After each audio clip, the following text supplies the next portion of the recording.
Cast. I'm co-host AJ Chavry, and next to me will be the great Craig Bell, who is diminutive. I'm diminutive. He used to be almost 6 feet tall. What happened to him? Our guest tonight is in the other square, sort of next to me. Her name's Carolyn Peters. We're going to have a great time with her tonight. Hello, Carolyn. Good evening.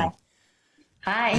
So happy to see you. Craig is waking up the YouTube and Facebook feeds. Then he's going to do a quick 2-minute intro. Here he is. You want to get this thing started, buddy? Should we? All right. Here we go. Jimmy Campbell. Here we go. Come on, buddy.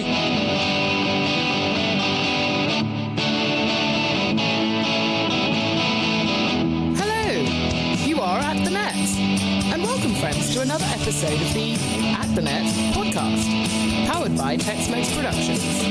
Working the soundboards in the back of the house are our producers, D-Mac and Dave the Brain. Time to say hello to your hosts, Craig Bell and AJ Chavry, as they're about to take us through 3 sets of tennis, talking life and all the news as it seems to them. Ladies and gentlemen, Craig Bell.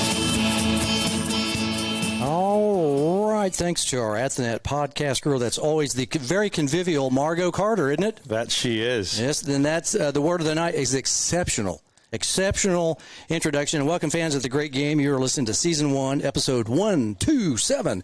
That's 130, isn't it? Yeah, 127, or that's 10, isn't it? Or something, I don't know. What am I talking about tonight? I'm delirious. I've had too much water to drink. Maybe that's it right there.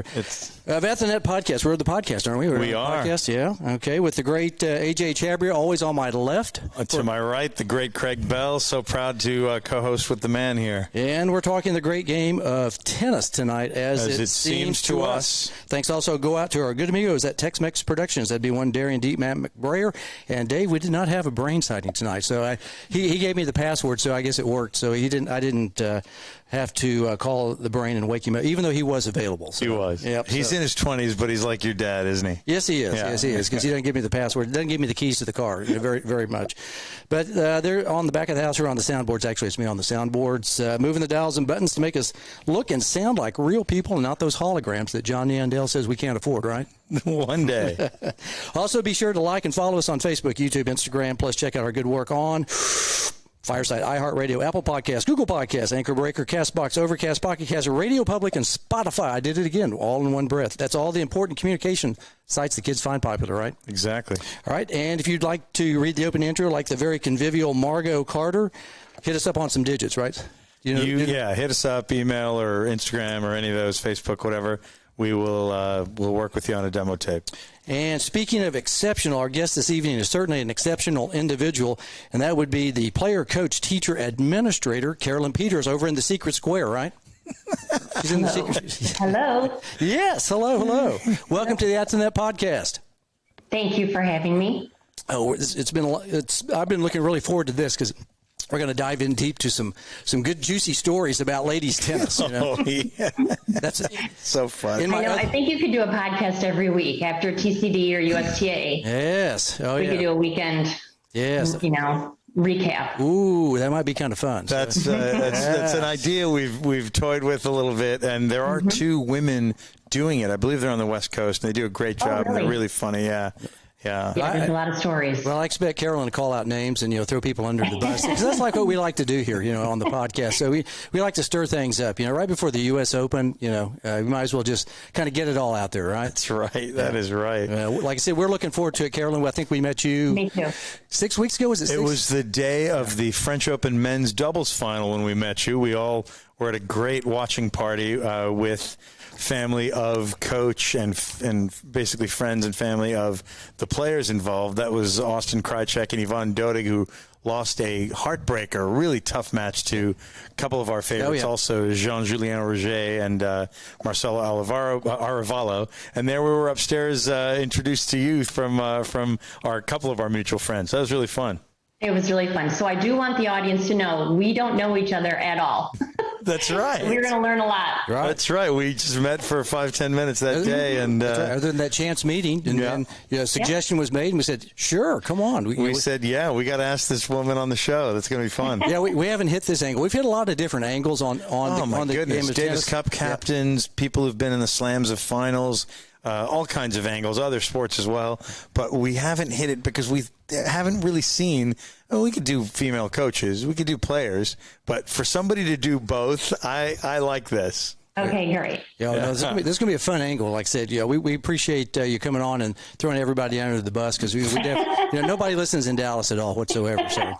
So don't worry about that. So funny. So, folks at home, 3-set format tonight. First set, a little background on Carolyn. Second set, we'll look at current and future projects.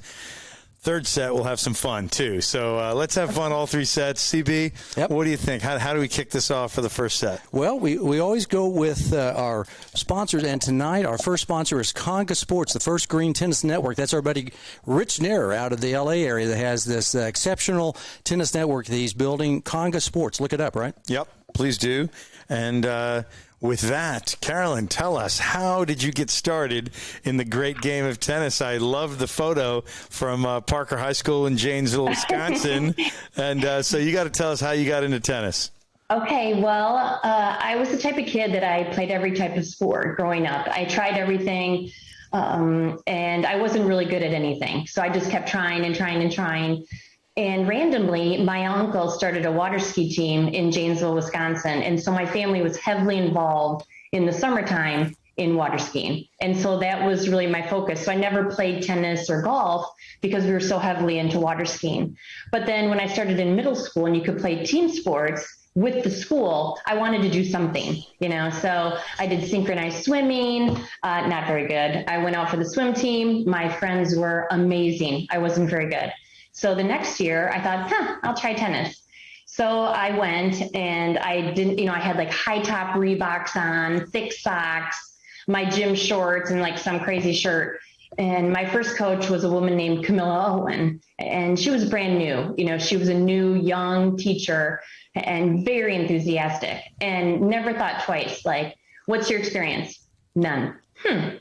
She made me feel like $1 million, and I want to be just like her. So I felt very welcome, and she taught me the game of tennis, very quickly. And I was like a sponge, everything she said, I held on to every word, and I would read books and go out and play. And there was a very experienced player on the team named Melissa Baum. And I sent you those pictures of that beautiful blonde from high school.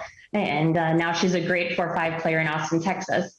So she helped me also. She was a really big encourager. I mean, God bless her for having a doubles partner that never played tennis before. And she was a very good junior player. So that's how I learned the game of tennis. And before my first match, the coach pulled me aside and said, hey, I know your neighbor is a great tennis player. Go get a racket from her. Ask her if you can borrow a skirt, a tennis shirt, and a pair of her shoes. I mean, basically, go get everything from your neighbor, come back tomorrow, And so I did that for my first match, and I had a Chris Evert wood racket, and, I had all the gear. And she said, no one's going to know this is your first time in a match. You look like a pro, like you look amazing, because she had, great gear. I'm all geared up in Adidas and I think Matchmate, at the time. And so that was my first match, and we did win. It was shocking. We won the match. So then, it was amazing. I was completely hooked, loved it, then continued to play in high school, but I didn't play in college at all. Went to work in the construction industry, which was heavily golf. And then after I had children and wanted to get involved again in a team sport, I chose tennis because of the time, couldn't do 5 hours on the golf course. And I moved, at that time to Frisco, Texas, and Dallas is an amazing tennis community, huge. And I'm so thankful because, I had the basics, I knew what to do, but hadn't played competitively in a long time. But again, just like in Dallas, like it was in high school, very welcoming community. Everybody's like, come on my team, tons of friends, very positive, and that's how it started. Well, like most cities, similar to Atlanta certainly on the West Coast. Dallas has mostly outdoor tennis and a lot of clubs, country clubs, tennis clubs, racket clubs, and tennis and swims that have teams. How did you get on one of these teams? It sounds like everybody was so welcoming, but my main question is how you got good enough to play at the open level from, let's be honest, a pretty normal average level of high school tennis. How'd you make that transition? I feel like I'm the Forrest Gump of tennis because I have been so lucky. I just have fallen into things. First of all, when you're the way I play tennis, my level or whatever, to get to Open B and TCD, I had amazing partners. Amazing. I'm so lucky. And there's no doubt, though, where I ended up at the open level, I was playing line 4. Let's be serious. Okay, yeah. So the bottom of the top, basically. Exactly. I was the bottom of the top. But it was a great experience. But again, amazing partners like Natalia Farmer. I mean, she's amazing. Love her. And what I loved about her, and she sort of gave me the coaching bug, is when I would play with her, she would say, hey, do you want me to talk to you? Some women don't like to be spoken to on the court. Just let me play, let me relax.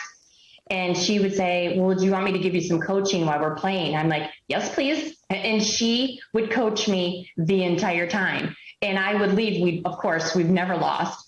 And I would leave that match just feeling like $1 million because she told me exactly what to do. I'm very obedient and I would do it. And it's such a great feeling. That is awesome. It is amazing. But I will tell you back to, your question, how did you get there? I mean, I started at Stonebriar Country Club in Frisco. I was on a 9 team and that team was good and moved up.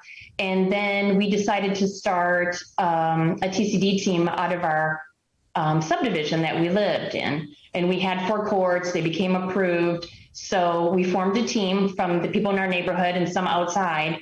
And they placed us into a 4A team. Okay, that's pretty high. And that's pretty good. Yeah, we had good players on our team. I thought it was great. I mean, I thought the level tennis coming from a 9 to a 6 to a 4, I mean, it's good. It's great tennis. And at the time, though, I didn't know a couple people on the team that was not good enough for them. They definitely had the agenda that they wanted to move to open. And honestly, being new to the area, I didn't even know what that meant. I was happy to show up and play, And so luckily at the time we're like, well, we probably should get a coach. Okay, asked around. And again, totally the Forrest Gump of tennis, how lucky we were that Philip Farmer was available. And he's like, yeah, I'll come do your drill on Tuesday mornings at work, And he was there faithfully every Tuesday. And I don't know, our record, I honestly don't know if we ever lost. I mean, very, very rarely, maybe a couple matches out of, 3 or 4 years. But, he's a great strategist. He, to me, sometimes is like the Oprah Winfrey of tennis. I would hang on to every word. What is Philip saying? And I would just follow and do everything. And it's the mental game. That's what, people think it's like the hardest serve or, the fastest backhand. But what I really learned from Philip's coaching is the mental side of the game and not getting upset. We are, of course, friends with Philip, and we feel the same way because I guess we wouldn't have it any other way. We've had the man on our show 3 times in 3 years. Yeah. Right.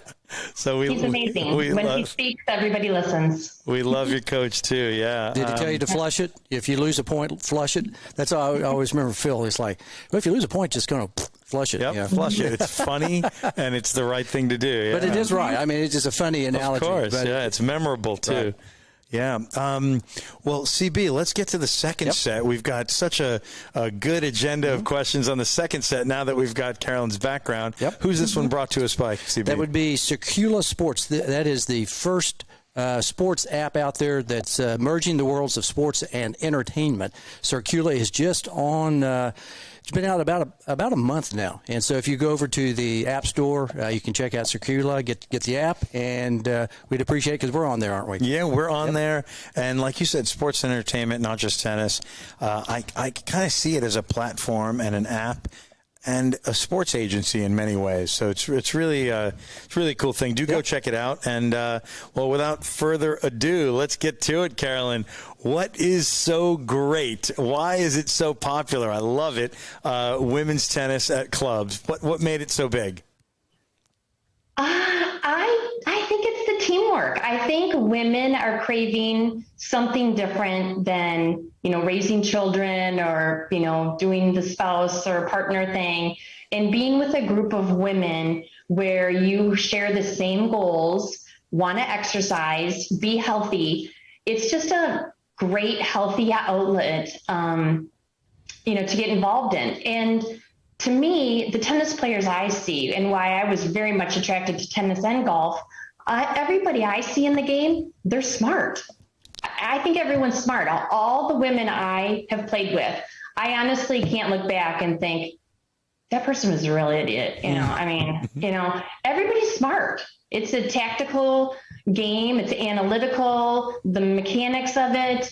I think people who play the game are very smart, and I'm attracted to that. Love it. What are some trends in women's team tennis that you're seeing that other people might not see yet because you're on the court?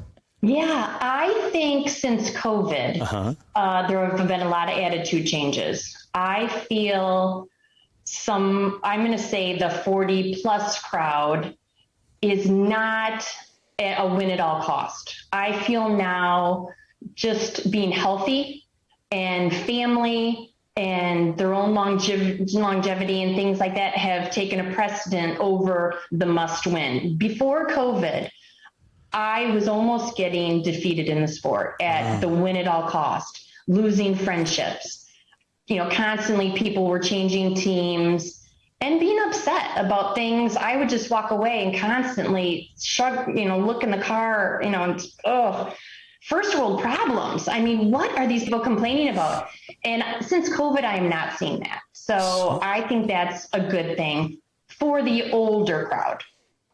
But now that I'm coaching and I'm seeing younger players and younger mothers, I see a level of intensity and frustration that I've never seen before on the tennis court. You're kind of skating right into, or water skiing right into the next question, which is what's not so great about it. And feel free to talk about the under 40s, the younger moms, and of course your age group as well, the over 40s.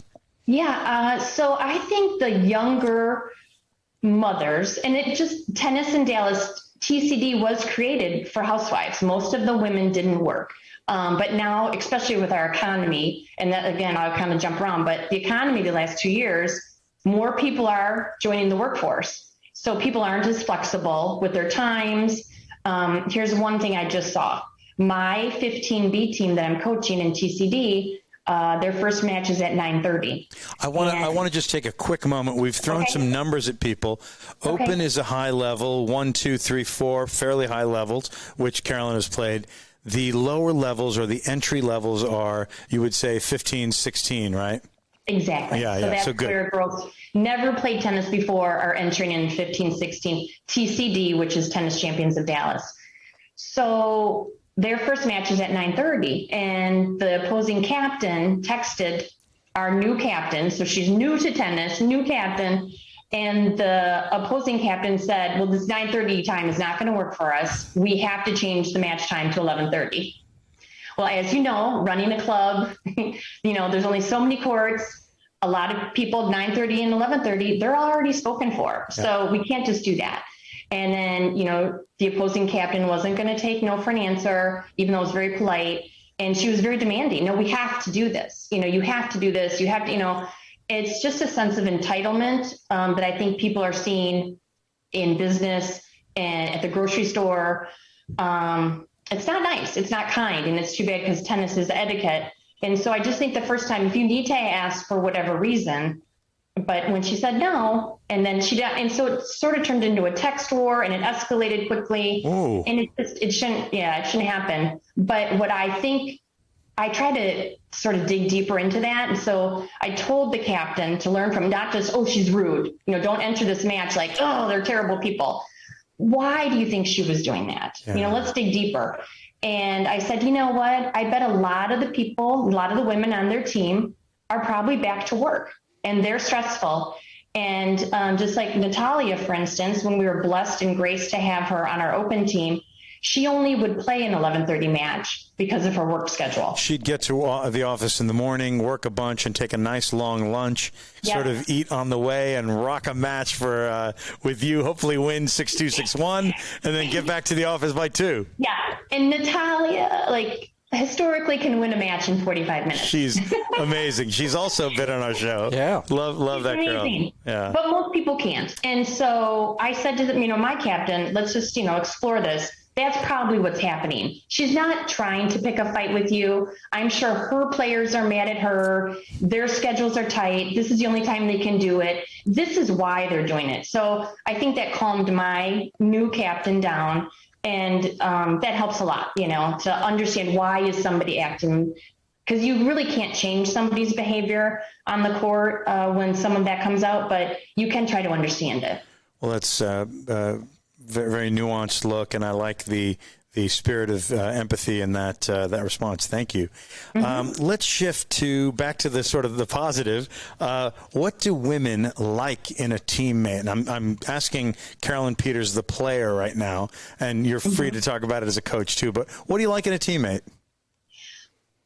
What I personally like in a teammate is a happy player, because you know what a happy tennis player needs? Nothing. They need nothing. They come with no demands.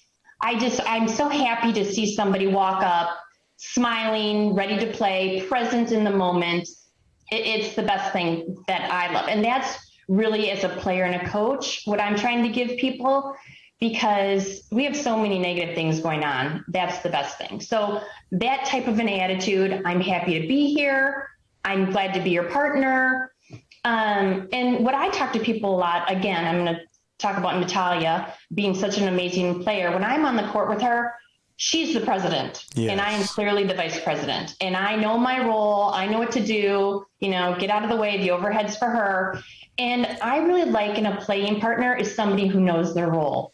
What are they strong at? Do they know what I'm strong at? Do they respect my strengths? Because I clearly do respect other people's strengths. And so I think if they know their role, that's just such a great playing partner on the court. I wonder, as a coach, I'm sure a lot of that translates, but how are you able to communicate that piece of wisdom, whether it's the person is happy and needs nothing, or whether it's, hey, we got to know our roles? How are you shaping a team that you work with those great, wise words? I think I'm very, very honest. I have to tell you, Philip and all the coaches at the Lakes that are amazing.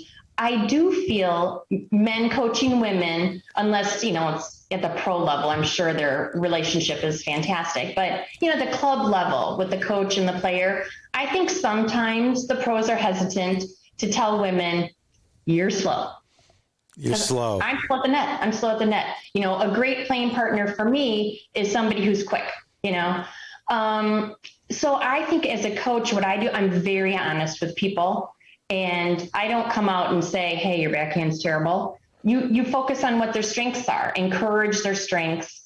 I just want to keep building people up, not tearing them down, for sure. Brilliant. Yeah. Let's move to sort of on the negative side. What do you not like to see in a teammate, or as a coach, not like to see in a player on one of the teams? Well, one-trick ponies are hard for me. Interesting. One-trick pony. Tell us what a one-trick pony is. Okay, some people have an amazing forehand. They want high top spin, smash it from the baseline. They're amazing. But some people, 20% of the time, and some players only remember that good shot. And I'm thinking, do you not remember the 80% of the time you miss that? I know you can hit it. You do have that. But if it's not consistent, And some players do sort of rest their laurels on their one amazing shot they have. And that's seriously, that they're so narrow-minded, that's all they remember. So they don't have much of a capacity to problem solve or have a plan B or plan Z. Sometimes you have to lob. Sometimes there's a short, I like players with a lot of tools in the tool belt. I think as a player and a coach, what I see that's frustrating for people on the court is women that have a very heavy slice. Okay. And that's their go-to. Okay. So when you're on the court, you're sharing the court, you're 4 people on the court. And if you're the heavy slice person, if that just happens to be your game, I just wish they had more of an understanding that other players are trying to warm up. That's not what everybody wants to do. Some women, older women, or people recovering from a knee injury, for instance, and you're warming up, you only have a 5-minute warm up before the match. And one player on the court is just every return of serve, slice, slice, slice, heavy slice, short, angle. It's like you don't even get a warm up. And I'm sort of like, read the room. That's great. You can do that, but it makes for a terrible warm up. Yeah, interesting. Yeah, so AJ does that all the time too. I try to warm up with him. He likes to win the warm up. So I'm like, AJ, come on. Hit me a ball. Never. No, that is frustrating though. That's another one. Women who want to win the drill. Yep. Oh, interesting. That's something I've sort of made fun of for a lot of years. Like, hey, let's win the matches and let's play the drill and develop. But do you win the drill. Do you call women out? Do you call them out on it? I personally, I'm calling him out right now. I think that's exactly the words that I enjoy using is, okay, you won the drill. Good for you. But Philip would tell us, okay, I want you to come charging to the net. We would do a certain drill. We both end up at the net. Mm-hmm. Awesome. So I'm obedient. I'm doing what I said. Fly up to the net. I say fly. It was more like a turtle. But I get up to the net. And then my opponent, who has to win the drill, lobs.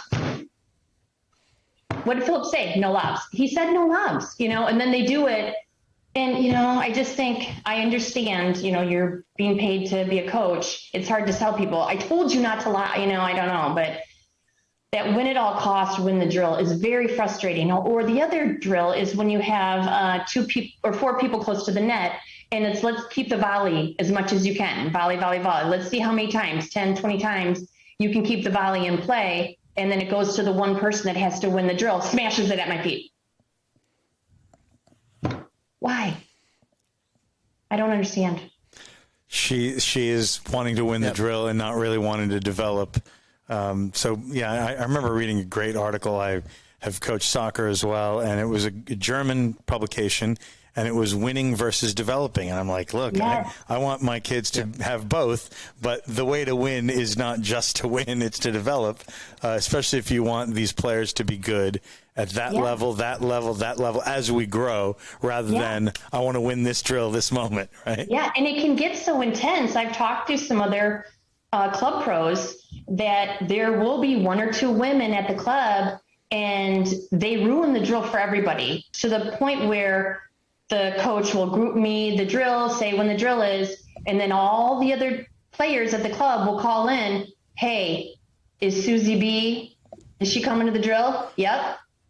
No. And it does affect your pocketbook. All of a sudden now you have 4 drills a week that only 2 people are coming to, and it used to be, 8 or 10 people. That's significant. That is significant. Yeah. While we're on the subject of something that's a little negative, let's go a little deeper. Why do sometimes people leave tennis for pickleball, golf, or other endeavors? Well, I think pickleball is, I think it's the most popular, the fastest growing sport, right? Correct. Sure. Right now in the United States, I think so. And what I'm seeing is women that I play with are looking for a new challenge. I'm, also play with women 50 plus, and there are injuries that happen with the longevity of tennis. And the pickleball court is smaller, the ball is lighter. It's just easier. And I played at Stonebriar recently, pickleball. My friend was getting ready for that tournament.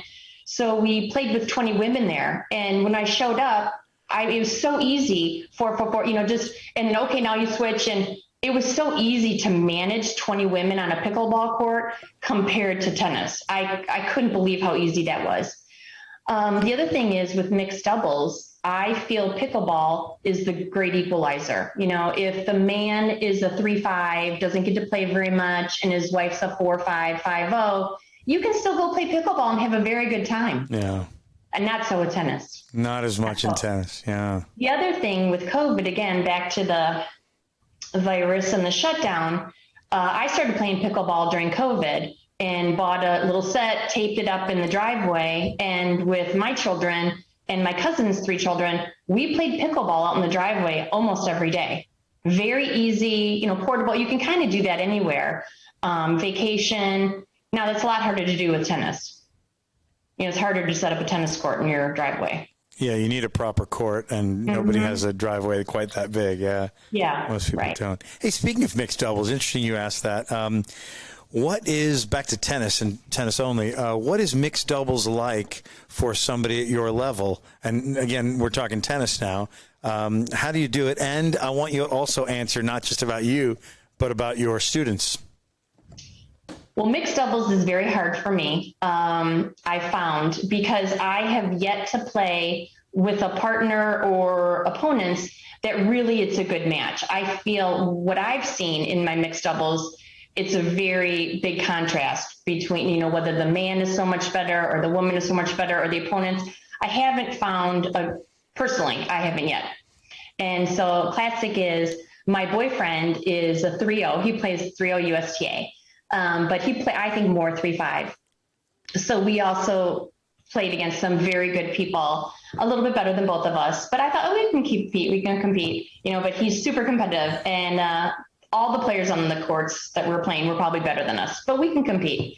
And we were losing our match, and, you know, he's real intense, and he's like, come on, Carolyn, you know, we have to, you know, let's go, you know, and he really wants to win. I'm thinking, you know, I haven't lost my serve. Like, I'm really doing the best I can here. And he's like, no, you know, you need to be more intense. Like, somehow that's going to win us the game. And he goes and hits his serve as hard as he can and hits me in the back of the head with the serve. Oh. Like, this is fun. Yeah, right. So, I don't know. I don't know. For whatever reason, I feel on the court, there's a lot more friction between teammates, partners, and opponents, I feel like, in mixed doubles. It's true. Do you ever see the sort of political angle where the man who wins is typically not, in mixed doubles that is typically not much of a gentleman, and he's absolutely ripping, and sometimes the better player who loses at mixed he's just being too sweet and too nice, and he's trying not to crank anybody. I realize that could come off as sounding chauvinistic, because I'm assuming it's the guy who might be the better player. So I want you to answer both angles of it. How does that play into your level? And then let's flip it, and maybe you can dig a little deeper about how it is when the man isn't. I mean, you've already told us that's Dustin, right? Yeah. We were just talking about when we met you. We met Dustin that day. Yes. Athletic guy, and I could tell he's played all the sports before coming to this one. So yeah, tell us a little bit about both ways that you've experienced. Or I'm actually more interested not in your experience, but in that of your 15B team that you're coaching. Oh, okay. Yeah. With them playing mixed doubles? Yeah. Oh, well, I feel what I've learned watching them is just because you can do something doesn't mean you should. Interesting. You know, there still is tennis etiquette, like you were saying. Just because the guy is a high-level player and he can win the match, or, you know, even ace his serve against a 15B, of course he can. But should you at the club level? And I just think, you know. Carolyn, I'm just trying to win the drill here. I'm trying. Right. I know you can, but should you? I know you can. Tennis is etiquette, and that's what I say to a lot of people. And friendships are made on and off the court. And to me, that's more important at the club level. And that's what I try to teach my 15B players. You know, stay in the moment, be positive. And again, just because you can do it doesn't mean you should. Great advice there. Let's move to and I want you to answer this as a coach or as a player, or hopefully both, is what do adult players like you wish they had learned before high school? Meaning you started in high school. I'm guessing you were 14. So let's just feel that difference when you can just ooze the smoothness that you see from somebody who clearly picked this game up when she was 6, 7, 8, whatever. Tell us a little bit about that. What do you wish you'd learned? I played with a lot of players who do that, and they're beautiful players. Natalia, Maria Lopez on our team, amazing junior players, because of their footwork. The footwork, the split stepping that comes so natural to them. When I watch those experienced players that played as juniors, their footwork is phenomenal. And I think you can learn it as an adult, or even as I wasn't really taught footwork because I was so new at the high school level. I don't ever remember my high school coach talking about footwork at all. But with my 15B players, what I'm going to do now next Tuesday is our drill. So I'm going to be on one court. My friend Ann Doisy is going to, be my assistant coach on another court. And on a third court, I'm bringing in Candace Flores, who is a very experienced personal trainer. And she has those ladders that you can put down on the court. And we're going to be teaching my 15B team the footwork on the ladders. And she's bringing a medicine ball, to strengthen their core and just the overall physical fitness to the game is what we're going to do. But footwork absolutely is the number one thing that if you didn't play as a junior, I wish I had it.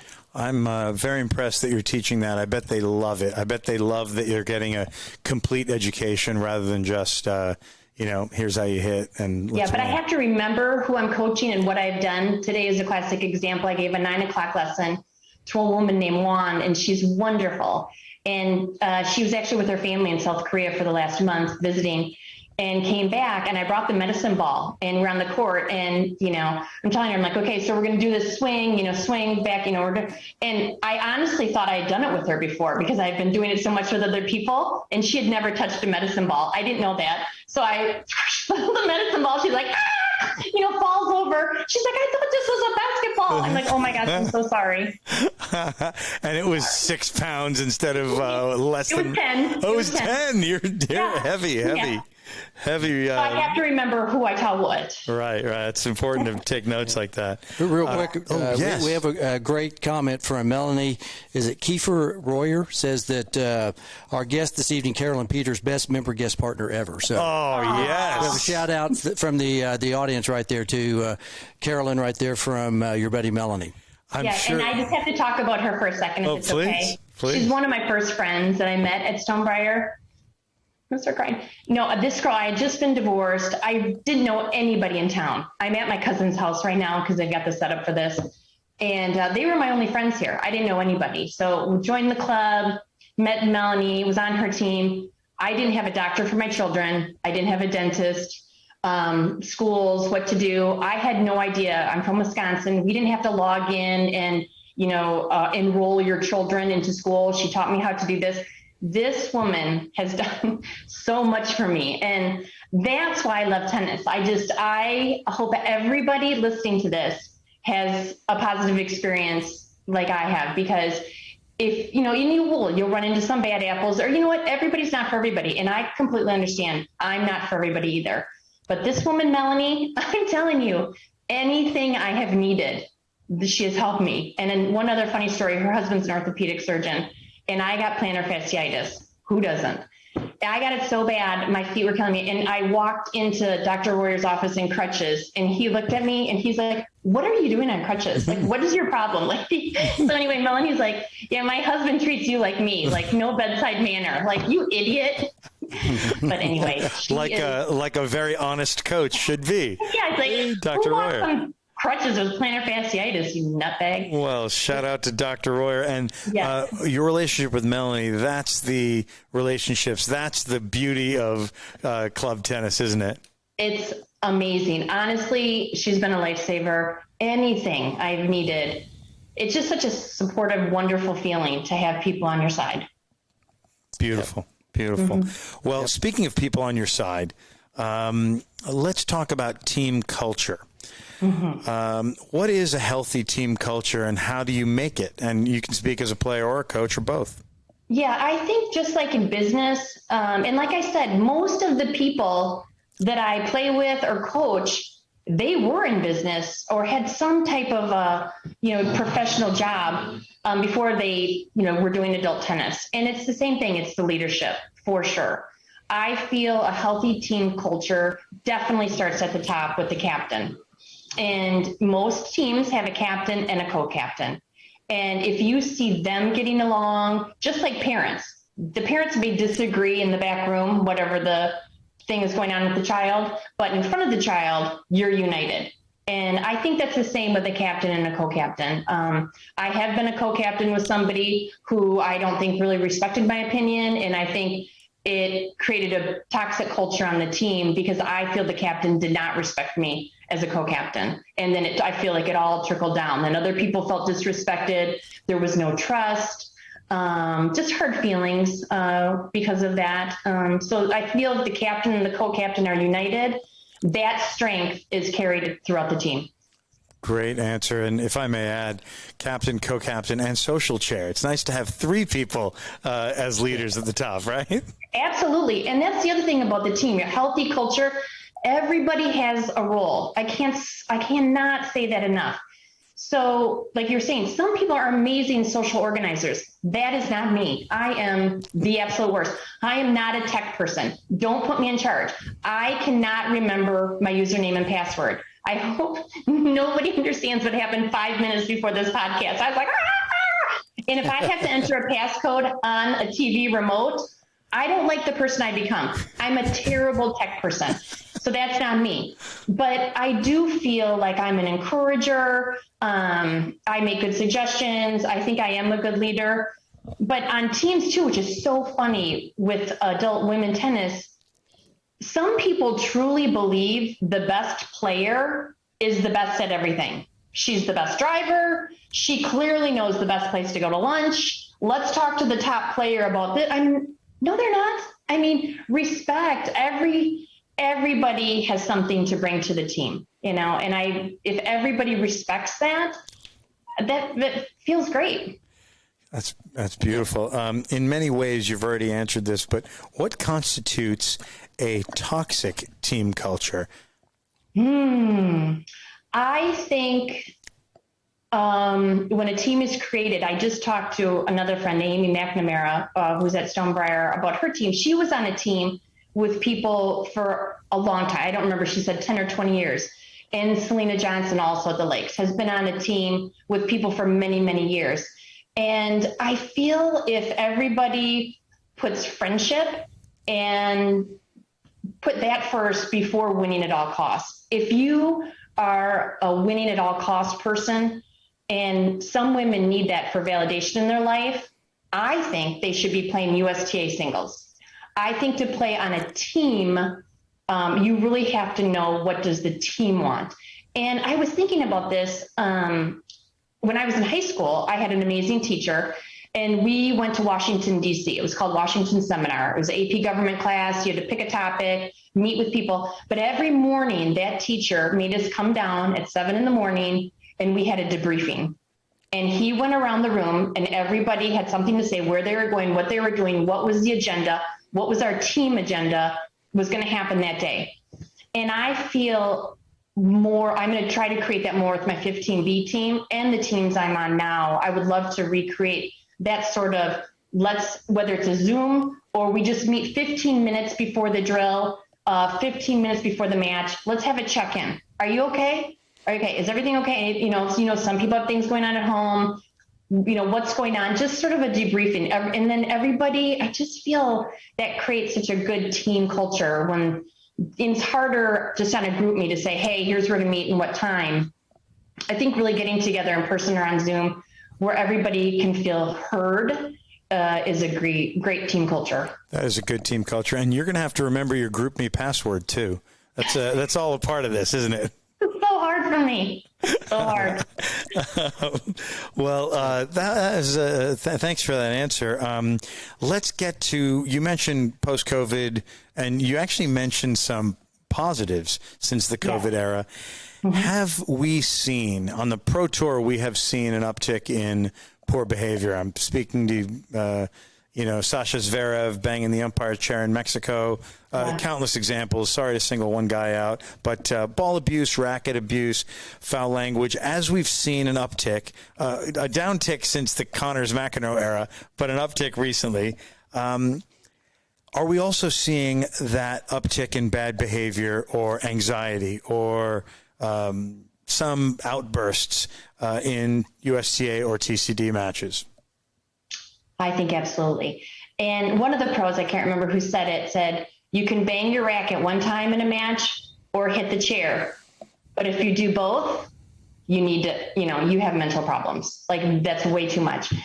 And I do believe there is an uptick. I was playing recently at a public court. Women's tennis match was actually going very nicely, but there was a junior tournament happening on a court nearby. And the pro at the tennis facility was screaming at a parent who had physically come onto the court to say something nasty to their son's opponent. These children were 6 years old. Come on. Screaming at the child, the pros screaming at the parent. It was chaos, and I couldn't believe it. So I know it happens. I know, parents are putting a lot of pressure on their children. I hear, many people have heard these stories, but I do have to say I never saw it for myself until after COVID, which was interesting. And you have seen it lately. I have seen it lately, and I definitely have been hearing, from people, there's definitely mental health issues happening everywhere in the home. Teenagers, which I really am blaming on social media, is putting a lot of stress on people. And, I was talking to people about junior tennis where parents do get a bad rap. And sometimes the parents are vicariously living through their child or whatever their problem is. But I feel there's just more stress. It's a stressful world. COVID has made people stressful, and you're definitely seeing it on and off the court with players and parents. You are seeing it. When you say you've seen it. You gave some nice concrete examples. What about the team that you coach? How are they behaved, and how do they deal with when the other team is not so well behaved? They're good. The women I'm coaching are all very professional, and we talk a lot about it. We talk a lot about the mental game and how to handle situations. And I feel like I have been in so many similar situations.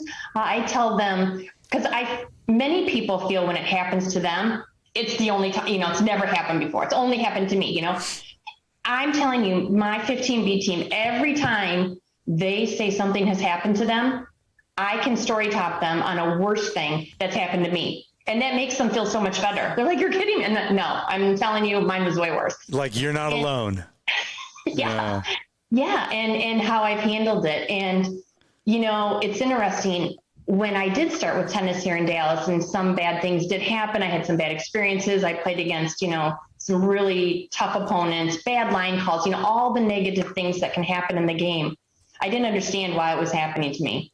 But now that I'm coaching, I'm so blessed that I had all these experiences, and I love passing on the experience. Another thing about a toxic culture and teams, and I'm sure you've seen it, teams evolve, they get better, they move up, and not everybody is on that train, and again, you were talking about the teams that do the healthy ones. They're all on the same page, and they encourage, even if, the players aren't moving up as fast or they get an injury or whatever happens. But this new team, which you're going to see right away, is some people elevate their game right away, and some people are slowly moving up. But what happens, and I've seen on many teams, then the top 3 or 4 people sort of have a different agenda of what level they want to move up to, and they try to persuade the bottom 2 or 3 to not be on the team anymore. And that happens a lot, actually. And it's a terrible feeling. And so that's something I've coached with my team. They were in a situation where a couple people on the team, And so we had a real hard discussion about it, and feelings were hurt. These are neighbors and friends, and the children are classmates. And because I had been in a situation like that, I said, that's okay. It is okay. You can have friends that are your best friends, or you can have friends that are at arm's length. And I said to them, if they want to create a different team or, do something, let's just do this in the best possible manner. And so they did. The top girls formed a different team. And, although there were hurt feelings, I said, it's better just to rip the Band-Aid off. Just rip it off, let it happen, and move on. Because some of these issues can linger, get real heavy, and friendships can get destroyed. And when that did happen, they're all still friends. They're all friends, and I think they're very happy. And now that they see, there are a couple of people that are dedicating, 5-6 days a week to elevating their game. And the truth is, the women I'm coaching right now, they don't have that kind of time. And so, but when it first happens to you, you feel like, oh, I'm a terrible person. They think I'm a terrible player. I feel terrible. I'm a loser. But it was all the right thing happened. There was a reason. That's I love that. Yeah. I remember there was a lady, let's see, they nicknamed her, I don't remember her name. They called her Little Miss Cranky Pants. And one of our, I kid you not, That's out of a children's book, I think. This is about 20 years ago. And one of our players here at the club was looking at a house in a neighborhood and had no idea, walked into the house, and next door, guess who her neighbor would have been? Little Miss Cranky Pants was the neighbor? It would have been. She didn't buy the house. Wow. I was like, what?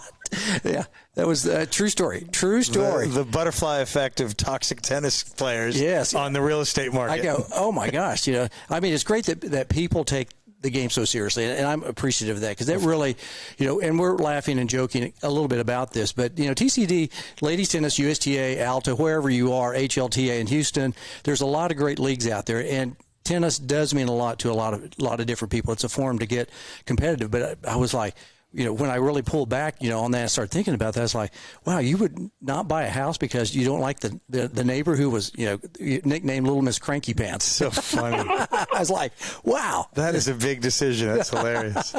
Yeah. Carolyn, you had such a great perspective and an overall view of how to digging back about 10 minutes, how to have the best non-toxic, let's call it, healthy team culture. I want to go pretty granular right now and go very specific. Tennis is so amazing, period, at any level, but it's even more amazing and wonderful when everybody is playing with team spirit and both sides. You're trying to beat each other, but you do it with conviviality, as Craig Bell always says, and intensity. What do you do just before a match in the team culture? What do you do to set the tone for a heck of a great day of intense competition that's good-natured as well? Fair, honest, earnest competition. How are you setting the tone for that as a player and as a coach? Well, communication, of course, is key. And I would say as a captain, just driving to the match, being on time, communicating with your team. I think there is a club in Dallas called C, which is difficult for some people to get to traffic-wise, and there's very little parking some days of the week. So when you play competitive tennis there, a lot of times they communicate and say, hey, we've only got 2 parking spots. Otherwise, you're going to have to park over X, Y, and Z, walk a couple blocks, wherever. And so your team will get 2 parking spots. This is a very, okay. Some captains don't relay that. Someone shows up to the match, there's nowhere to park, they come in upset. That's a terrible way to set the tone for your match. So as a captain, over communicate. What I would tell people as a captain, we only get 2 spots. I have a big SUV. Anybody can ride with me. That's 1 spot. And then Maria Lopez is coming in. She's playing on her lunch break. She's getting the other spot. Okay. Everybody knows that, so there's no surprises. That's one thing. I would say also, set time for the day. Don't try to do too much. It's not fair to your partner. I've had a lot of people show up to a 9:30 match at 9:29 and 30 seconds. And, they need to change their shoes, blah, blah, blah. And even though that person may be notorious for that, their partners are not. And it affects their partner. And everyone's like, doesn't matter. I don't need a warm up. I'm fine. I can go. And great players do that. But now their partner's nervous, upset, thinking they weren't going to show up. The captain's nervous. The opposing team is like, what's going to happen? Are you defaulting or, whatever? So, just be polite and show up on time. If they say, please be there by 9 or 9:15, please do it. Just that sets the tone also. That's great. I have another friend that, she's like a minister on the court, and she always brings the team in and says a prayer. And a lot of it has to do with fairness and our health. And, I love that too. And I think that, everybody sort of walks away feeling good about that too. I bet they feel so good that they want to invite the other team to that prayer circle too. Yes, right. Yeah. Yeah, we pray for our opponents that they'll be nice to us. That's right. That's right. Yeah, but here's here's a terrible thing. I'll give you a bad example. Yeah, please. I feel because most of our tennis is outside, you're lucky to have indoor courts there. When it's going to rain and there's rain in the forecast, which we did not experience at all this summer, but in the fall we will get rain. And if that happens, you really have to set the morning aside and, 9:30 match, make sure into 10, you have to be flexible. And again, I think because of COVID, I have seen that people are more flexible now that they've dealt with COVID, show up, it's not open, whatever. I think people before COVID were like, no, we got to play at 10. Are you crazy? But now I think people are more flexible and understand things that happen. So that's a good thing. But when it rains, here's a great example. We were playing at the lakes and it had rained, but it stopped. And 9:30 match. So we're out there squeegeeing. We get the courts perfectly dry. Now, when I say perfectly, the courts were perfectly dry. Maybe by the edge of the fence, there was a little bit of water, but within 15 or 20 minutes, maybe it would be perfect. Now, the other team, because there was a rain delay, the other team shows up and they only have 5 players. And I'm thinking, and they're just, you can just see I just could see what's going to happen. I have my 8 players over here. We're ready to go. And that team, it's, they probably went to bed thinking there's rain in the forecast. It's not going to happen. Okay. So then, no, you do have to play, 3 people bailed out. They show up. We've put in all this work since 7:30 in the morning. And that captain looks at the courts. No, I don't agree to play. They're wet. No, you got to be, I can't, both captains have to agree, I personally would never do that to somebody, but it's amazing the shenanigans that women will do to win the match. And, she had 2 people. She clearly was going to default to line or 2. But I mean, I don't know. It's hard. Sad stuff. Well, Carolyn, as we wind down the second set, I want you two things, 2-parter here. One, ask us to ask you any questions that you wish we did ask you in the second set. And number 2, what questions you have of male coaches? Okay.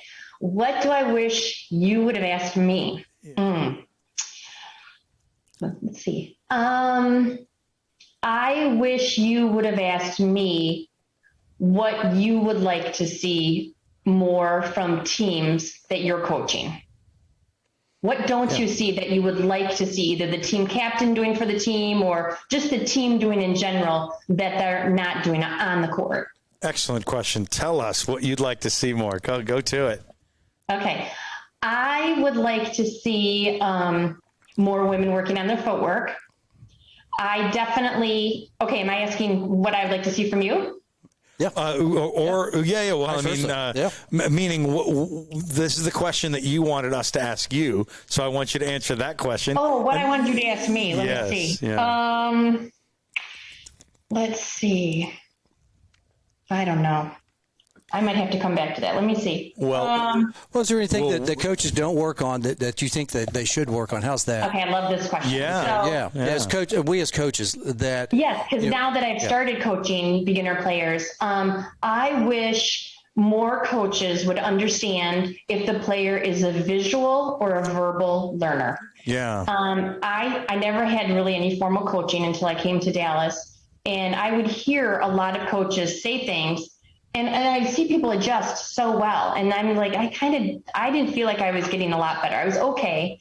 But I'm the one person that reads the tennis magazine that comes in the mail. And once I started reading that, looking at the pictures and then executing, and that's really when I learned, I'm a visual learner. That's it. I mean, you can talk to me as a coach till you're blue in the face, but if you come demonstrate it, which Philip was great at, and is Natalia was great. She taught me how to transfer my weight. Nobody ever talked like and sort of the body mechanics of it. And so I wish coaches were doing more of that.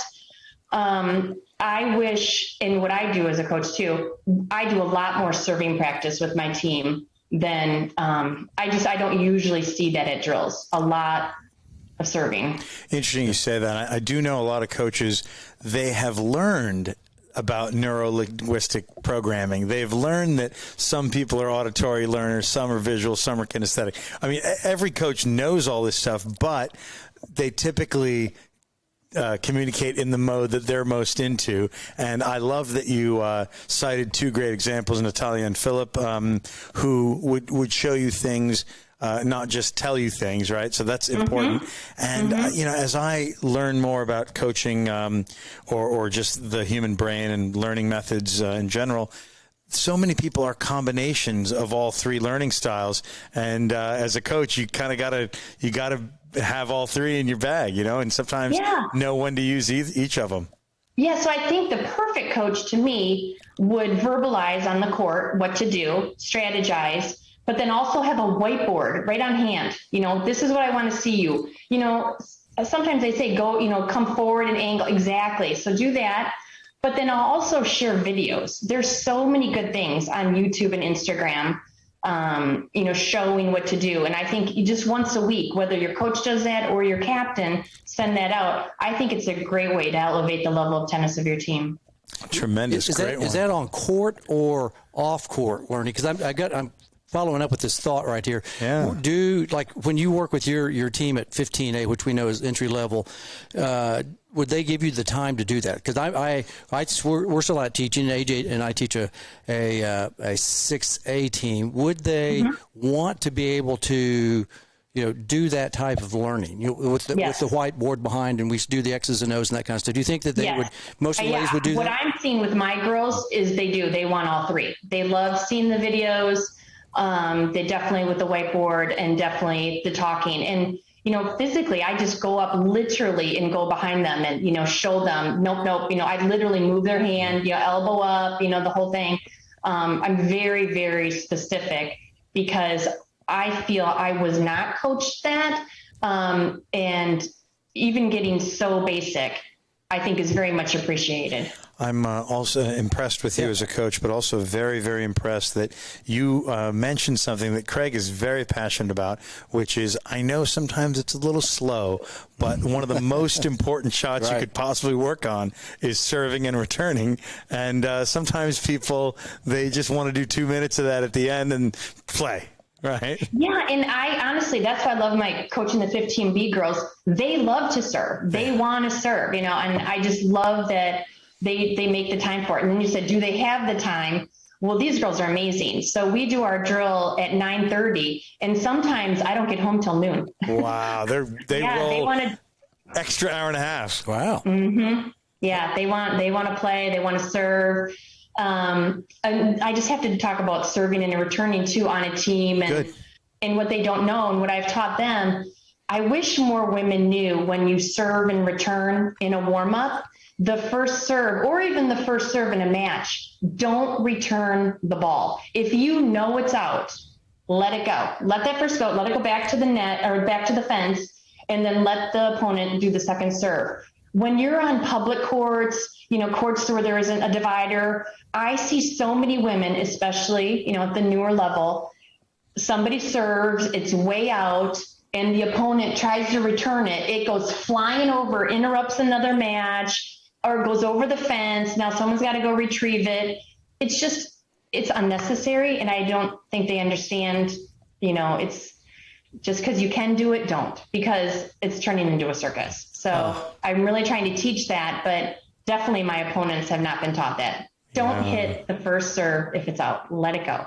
Good. Well, as we go into the third set, you did ask, what we like to see, and Craig, full-time, me kind of part-time coaching, and, you kind of answered one of our answers. Craig, am I right in saying that you're really, really, really passionate about serving well, returning well, and what's that third thing that you always say?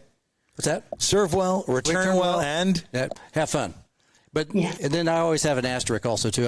I'm giving you my secret sauce that I tell everybody right here. So don't tell everybody because nobody's watching right now. But I tell them the game of clue. You want to be Colonel Mustard and find all the clues on the court. There are clues all over the place, and you need to be Colonel Mustard and figure out, what the clue is. If Craig has a bad backhand, hit his backhand. If he lobs all the time, there's just things out there that I think that people sometimes, they get in the heat of battle and they forget that, hey, Absolutely. Like you said, heat of battle. Sometimes they're breathing so poorly that they can't probe weaknesses or find those clues like the Colonel would. Yep. So that's one Colonel great Mustard. answer. Yeah. You can use that. And you say Colonel Mustard, I say court awareness. Have court awareness. Yep. What are you seeing on the court? Yes. The whole thing. See it all. Good stuff. We've got a great question from the crowd here. Okay. From the this tennis is cowboy. a man who's been on our show before. The tennis cowboy, David Good. Should coaches teach more +1 hits or long percentage shot games? +1 meaning serve +1, quick points? Yep. Or long Longer, rallies? Yeah. What do you I think? love this question. I did tell you that I have a heart condition. Yes. And, it's a pretty serious. I have a defibrillator. Tennis is great because of the starting and stopping, so you get a lot of cardio, which is great for me. But because of my age and my heart condition, I like to finish the point as soon as possible. And in Dallas this summer, we endured 106 degrees. I feel you had to have that in your game to not play out, grind those long points, grind those windshield wiper them back and forth, back and forth, back and forth. I mean, I physically can't do it in 106 degree heat with my heart condition. But do I teach consistency? So I do coach that with the new players, that hit as many shots as you possibly can, for sure, and how to make that happen. But again, I think you have to also have efficiency on the court to win the point quickly. If it's 106 degrees, if you're older, maybe you have a knee issue that week, or some people have to go to work. Let's go. Let's get it on. Yep. Yeah, that's right. Yep. What great perspective. It's funny you say your age. You did a very agile job of describing women's tennis, coaching. You started off with some of the over 40 crowd, talked about the younger crowd. You aren't that much younger than the older crowd. You're not that much older than the younger crowd. So you were just such a perfect guest for all this stuff. Thank you so much. And with that, I want to go third set here. Who is this brought to us by? That would be the great Blair Descaret with Master Systems. He's been our friend Love that man. For years and years and years. Does a great job in the North Texas area. Resurfacing courts. He did the courts right behind us. He builds courts. He does pickleball. He does tennis, all sport courts. He did the logos on the side of our hats. Yes, he did. Yeah. Oh, yeah, that's right. Yeah. Over here on one of the sides. Yeah. I can't remember which it is. But if anybody would like a lid, let us know on social media. That's right. We're glad to send you one as well from the great Master Systems and Blair Descaret. So if you need any nets, any type of net straps, anything to do with tennis, check our buddy. Pickleball, basketball, all the courts. Right. Court servicing. Amazing guy. And he really, really does it right. So, Craig Bell. Here we go. The third set. Let's see it. We have 3 sets in the third set. Did you know right. that? Three within the 3. All right, CP, how long do you have? Do you have like another 3 hours we can go? Sure. Okay. Yeah. Oh, okay. Got no time limit, huh? No time limit. Just like tennis. Tennis, no time limit. That's right. There's no clock. Right. All right. Favorite band? Ooh, my favorite band. Well, I am so lucky. Tomorrow night, we're seeing Duran Duran. Oh, you're going to go Tuesday night at Dickies Arena in Fort Worth, Texas. Yes. Wow. So they're 20 friends, many of them tennis friends. We're all getting on a bus. We have a skybox, and we're going to see Duran Duran. I'm very excited about that. Favorite song? Favorite song? What's your favorite song by the Duran? Are you Hungry Like the Wolf? Yeah, I do love Hungry Like the Wolf. I love them all. I mean, I love it. But so I love that. I'm super excited for that. growing up, my girlfriends and I listened to a lot of Pat Benatar and REO Speedwagon. I can do that whole High Infidelity, start to finish, every word. Love that. My kids, though, listen to Hits One. So, I'm doing that. Love Post Malone. Love all of his songs. We've been to a couple of Taylor Swift concerts. Big fan of all of her songs. And I think she's just a good role model for my kids. So I love her too. Country music. I'm a huge country music fan, even though I was born and raised in Wisconsin. So we did see Garth Brooks and Trisha Yearwood a couple weeks ago, which was amazing, and probably their last stadium show. So we were very lucky to see that. What about Western music? I know you said you're a fan of country. Are you a fan of Western? Both kind of music, country and Western. Yeah. Well, I think Randy Travis is more Western than country, or a little twangy. Right. That's right. Yeah, just joking on that. So we like there's country and Western right there. Are you an oldie like George Strait, Willie Nelson, that kind of those kind of guys? I know that more. I know that much better than the new country, because my dad ran a trucking company, and so we were big country music, and that's all I heard was I say prime country on Sirius Satellite. My kids call it crime country. It's crime that I'm listening to it.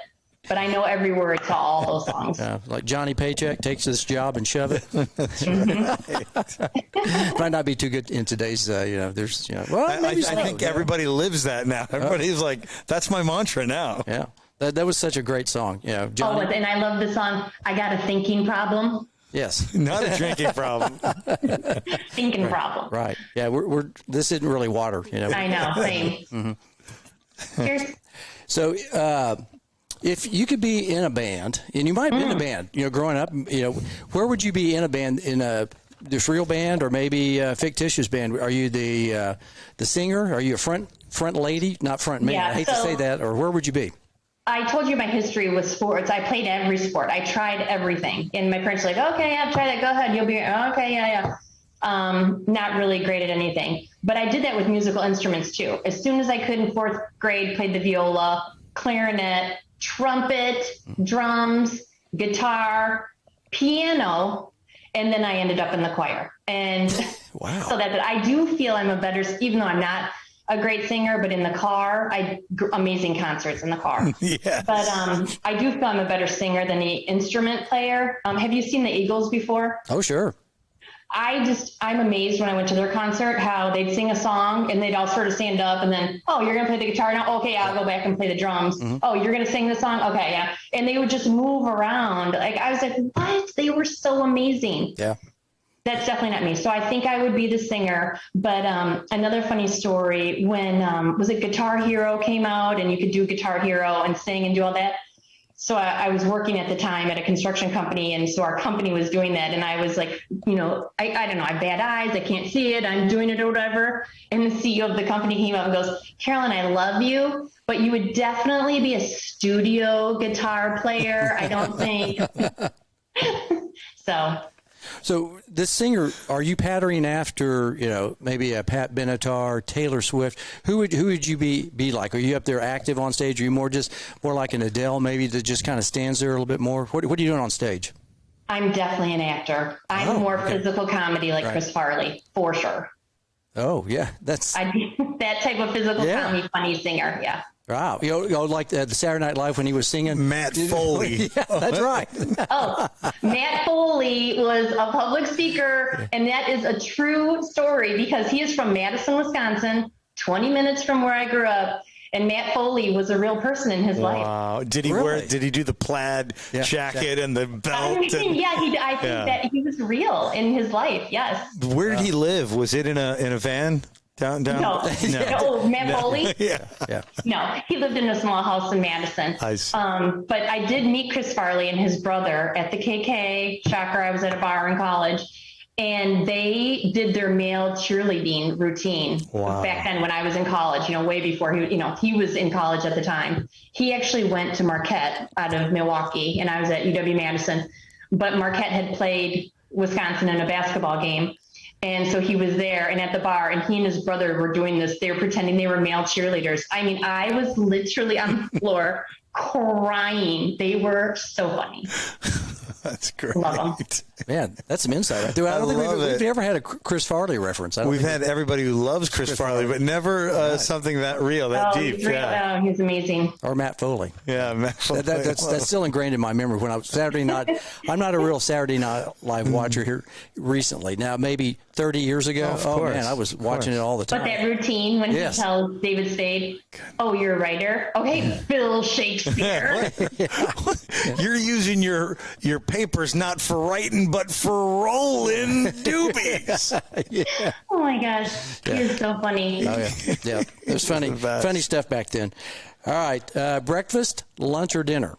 Ooh, I could do breakfast all day. Really? Big breakfast fan. Yeah. Again, my family, I told you, a bunch of water skiers, and then wintertime they were snowmobilers. So we would go to northern Wisconsin. When I was young, a lot of snowmobiling stories, but when we would go out for breakfast, and I remember one time 5 eggs, a couple pancakes, like, oh, you want a waffle? They're like, I mean, this kid can eat and eat meat. So yeah, I'm a big breakfast person. Are you like the Canadian breakfast? You know, is it poutine? Is it poutine? Poutine. Yes, because you're up here. Wisconsin. Well, they'd have cheese curds up in Wisconsin. That's what I was asking. You're That's right. all we have. That's all we have. Right. Yes. Similar to poutine. Right. That's why I was sitting there kind of referencing. I think, wow, she's up there by Canada, so it's got to be, 'cause, I mean, everybody eats poutine up there in Canada, eh? Well, have you been to the Maple Leaf Cafe in Dallas? You betcha. I've been over there. We've been together, actually. Right. Yeah. Oh yeah, that's a favorite. Yep. You don't get cheated there on portions. You better order an extra small there. You don't order, go in there, think you're hungry. It's a healthy, hearty person's meal. So you're going to lumberjack. You want to have your flannel on when you go there. I think. That's true. All right, so we always like to ask this question because we know AJ and I will be invited to this big party that you're throwing, CP's throwing at someplace, maybe a dinner party, and you're going to invite some guests. Who would be, besides AJ and I, would we be inviting to this soiree, shindig, hoedown, what we call in Oklahoma, call it a hoedown. What would you, who would you think you'd be inviting to this dinner party, let's say? Okay, anybody? Anybody, yeah. They can be for real? All the way from Adam and Eve all the way to today. Okay, well, I'll start with today, and everybody who's played tennis with me knows just about every one of my stories talks about my cousins. I'm at my cousin's house right now. When I moved to Dallas, I lived with them while my house was being built. I do almost everything with my cousins, Dan and Trisha. They're amazing, and they're 3 boys. And my 2 children, Gracie and Mariana. I mean, we travel as a pack. And again, when I said when we first moved here, we would be in the Suburban and go to Stonebriar, wherever we were at, and we would start piling out of the car. And the valets were like, seriously, it's like a clown car. So my family is very important to me, very, very. So it would definitely be people in my family. Let's see, I was a huge Oprah Winfrey fan. My first job was in Chicago, and I wanted to leave the construction industry and work for her. I loved her show. I loved the way she interviewed. I loved her guests. So I would definitely invite Oprah. And funny story, I was on her show. I tell you, like Forrest Gump, I manifested it. And so I was on her show. That was amazing. Who else do I invite? Chicago again, Michael Jordan. He's my favorite basketball player. I love him.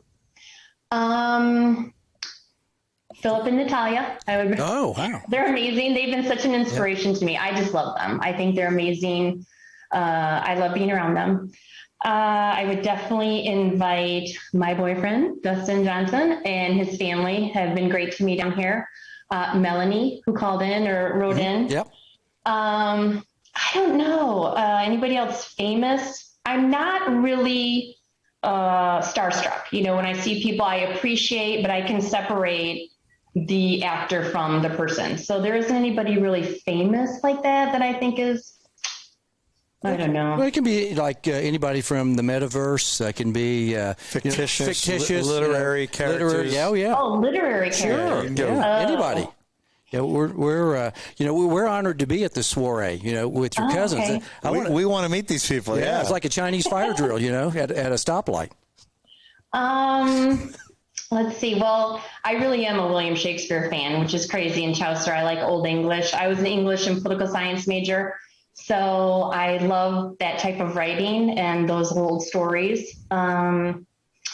Let's see. And I do like politics a lot. So I would like any politician. I went to the same hometown as Paul Ryan, and, he was Speaker of the House and is since retired from politics. But I love anybody like that, any side of the aisle. I don't like extremists, but anybody who would like to talk politics and how to solve problems, be a problem solver, not just talk about the problem, but how to solve them.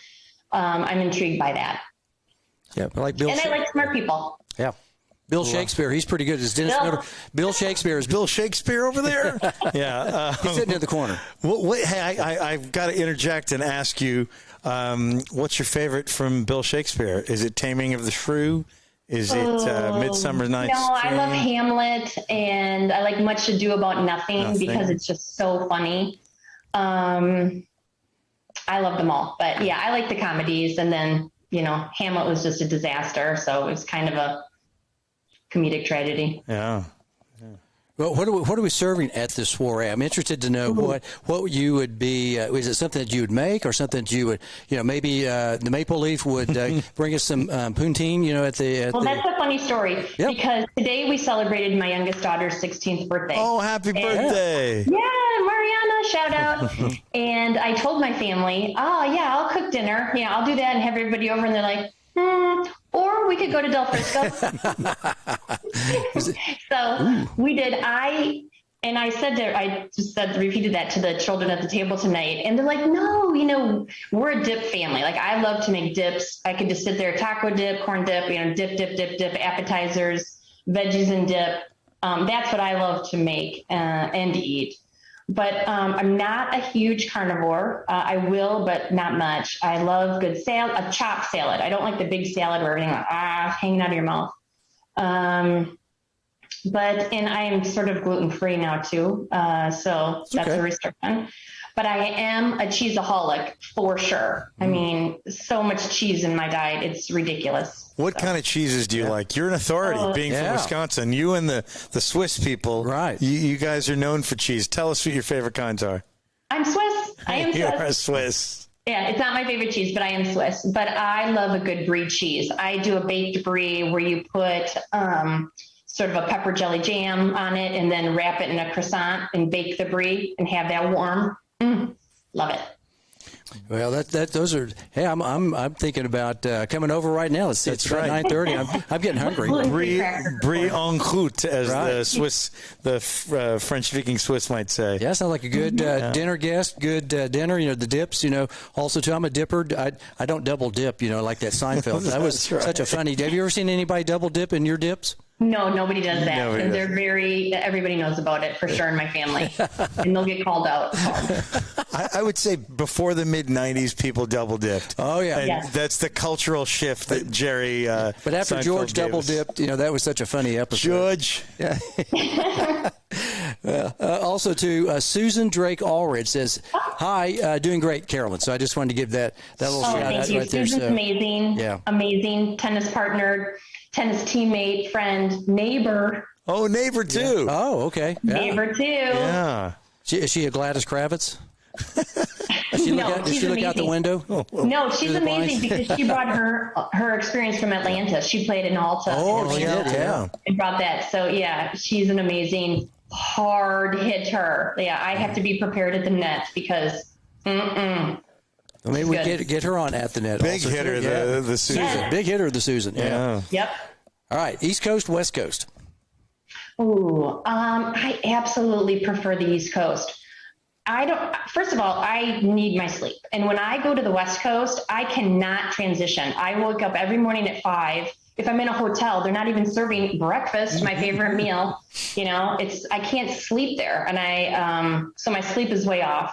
I've just been to New York more, love the US Open, and I have an aunt and uncle in Stamford, Connecticut. So we go there every year. And I love the East Coast. Yeah, the West Coast, and I like the people in New York. West Coast, I just haven't had a great experience. My take on where I've been on the far West Coast is, hey, you want to go to dinner? And sort of the option is like, maybe, yeah, whatever. Where I'm from, Wisconsin, like, hey, you want to go to dinner Friday night? Yeah, it's either yes or no, and you go. And I feel the people I have known on the West Coast, everything's a maybe because they might get a better offer. So maybe, and I didn't grow up like that. So Yeah. Well, your buddy Melanie says East Coast all day long. So is she is she from the East Coast? Is she from like New York? Or? Don't get me started. That girl on the Eagles, she's an Eagles fan. Philly, huh? Melanie, sorry about that. Sorry. Not a verbal Eagles fan in Dallas. That's trouble. Sorry, She's Melanie. an outspoken verbal. Yeah. Oh, she's not afraid. I wonder if she pronounces the Eagles or the Eagles. Eagles. I wonder. Eagles. They're Eagles. Does she have the Philly accent? Which I love? And she loves, I had to, true story, I was going to Texarkana to visit Dustin a few years ago where he was working, and Melanie's like, you're going to Texarkana? Can you get Yingling beer? Because Yingling. they weren't serving it, they weren't serving it in Texas. They are now today, but at that point several years ago, because she was having a Super Bowl party and she wanted Yingling beer. Love it. Yeah. Hey, speaking of East Coast, we've got the U.S. Open that starts tomorrow morning. Give us not necessarily your predictions for men's and women's singles or maybe men's dubs. I know you're tight with a certain great men's doubles player too, women's doubles as well. Give us not necessarily your predictions, but who you would love to see succeed this next 2 weeks in New York. I'm a huge Jessica Pegula fan because of meeting her through Philip and Natalia. I feel, again, back to tennis and coaching, I can tell people who grew up in a household with unconditional love. They just, again, they're happy players, they're confident, they don't bring anxiety or some unresolved issues to the court. And when I met Jessica Pegula and when I watch her play, that's what I see. She has amazing confidence.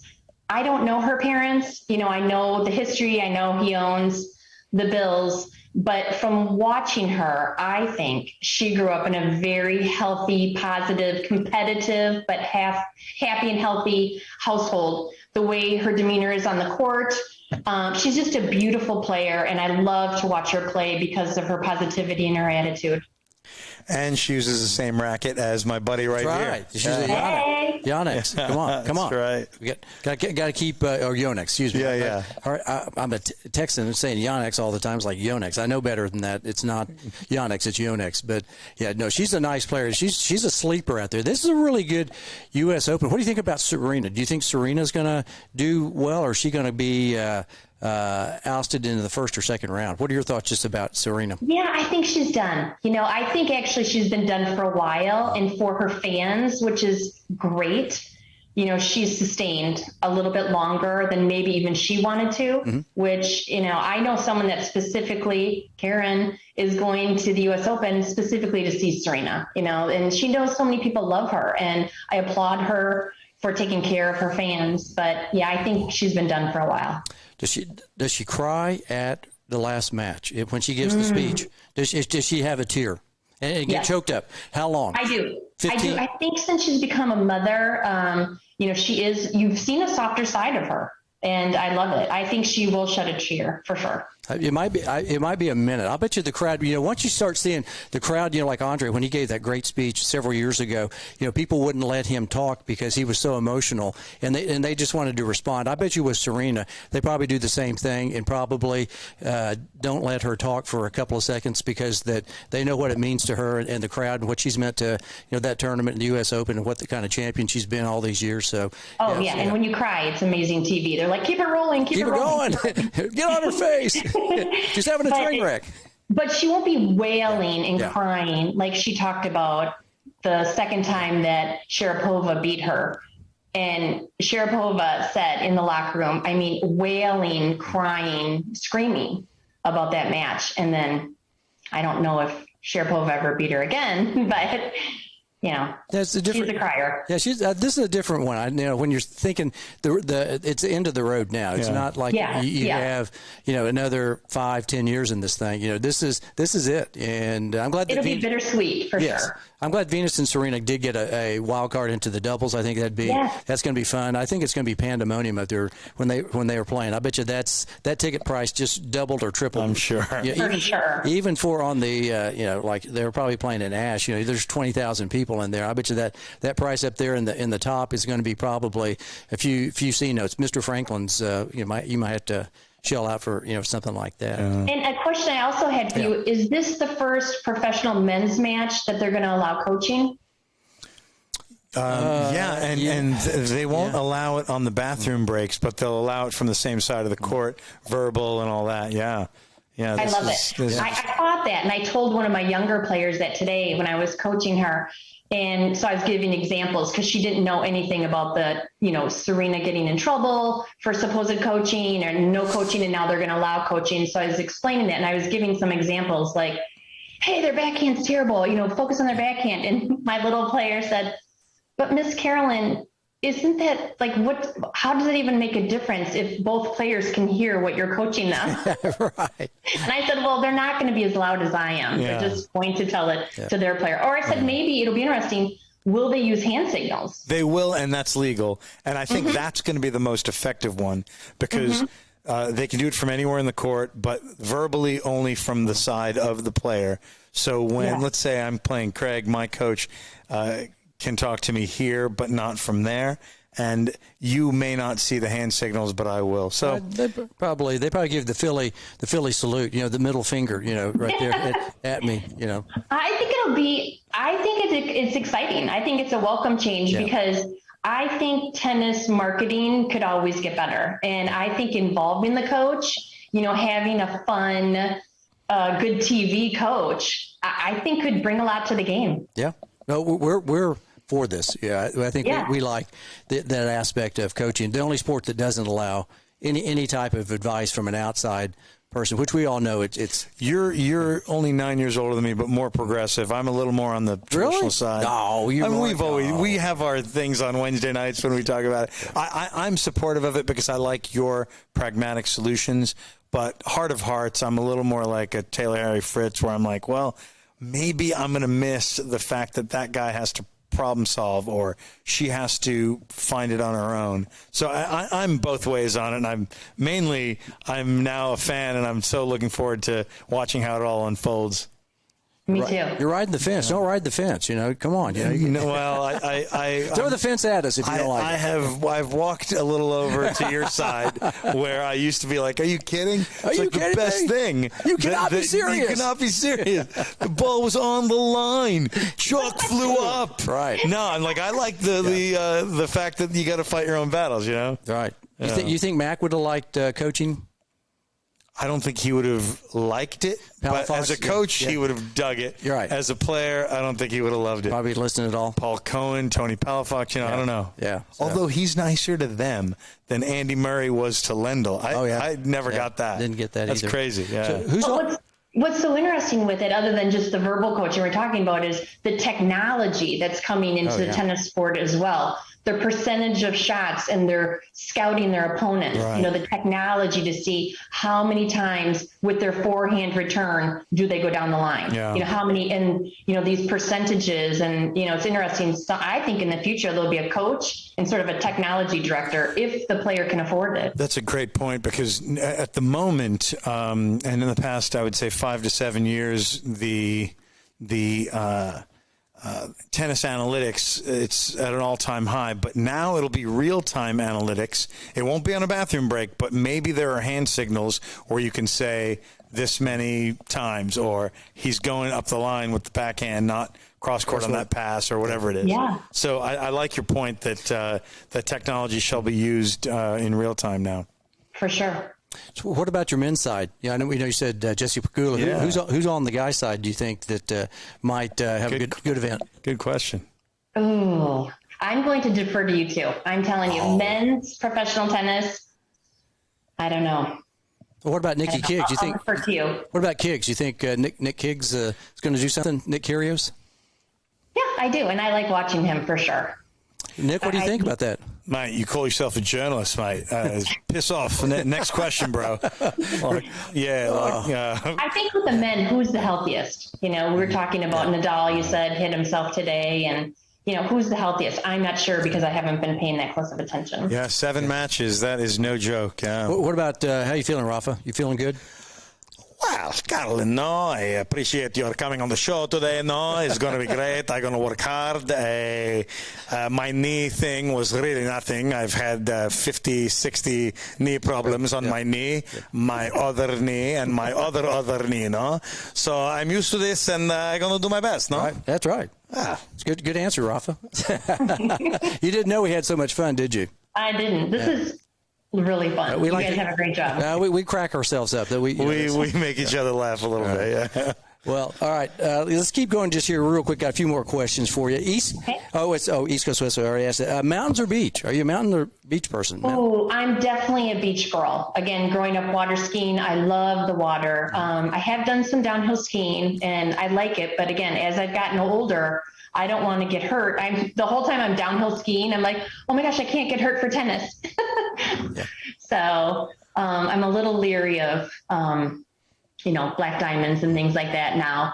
But I love the beach. I just think it's more relaxing. I love the water, and I like to be warm more than cold, for sure. So you're on the Florida side of the beach as opposed to maybe the California side? Yeah, I'm definitely on the Florida side. My grandparents, I say, had a second home in Mount Dora, Florida. My grandparents on both sides were farmers, but my grandparents on my mother's side had a second home, which was really a trailer, mobile home in Sunny Pines Mobile Court, but it was in Mount Dora, Florida, and I loved it. I've always loved Florida, so I also have cousins in Tampa there now.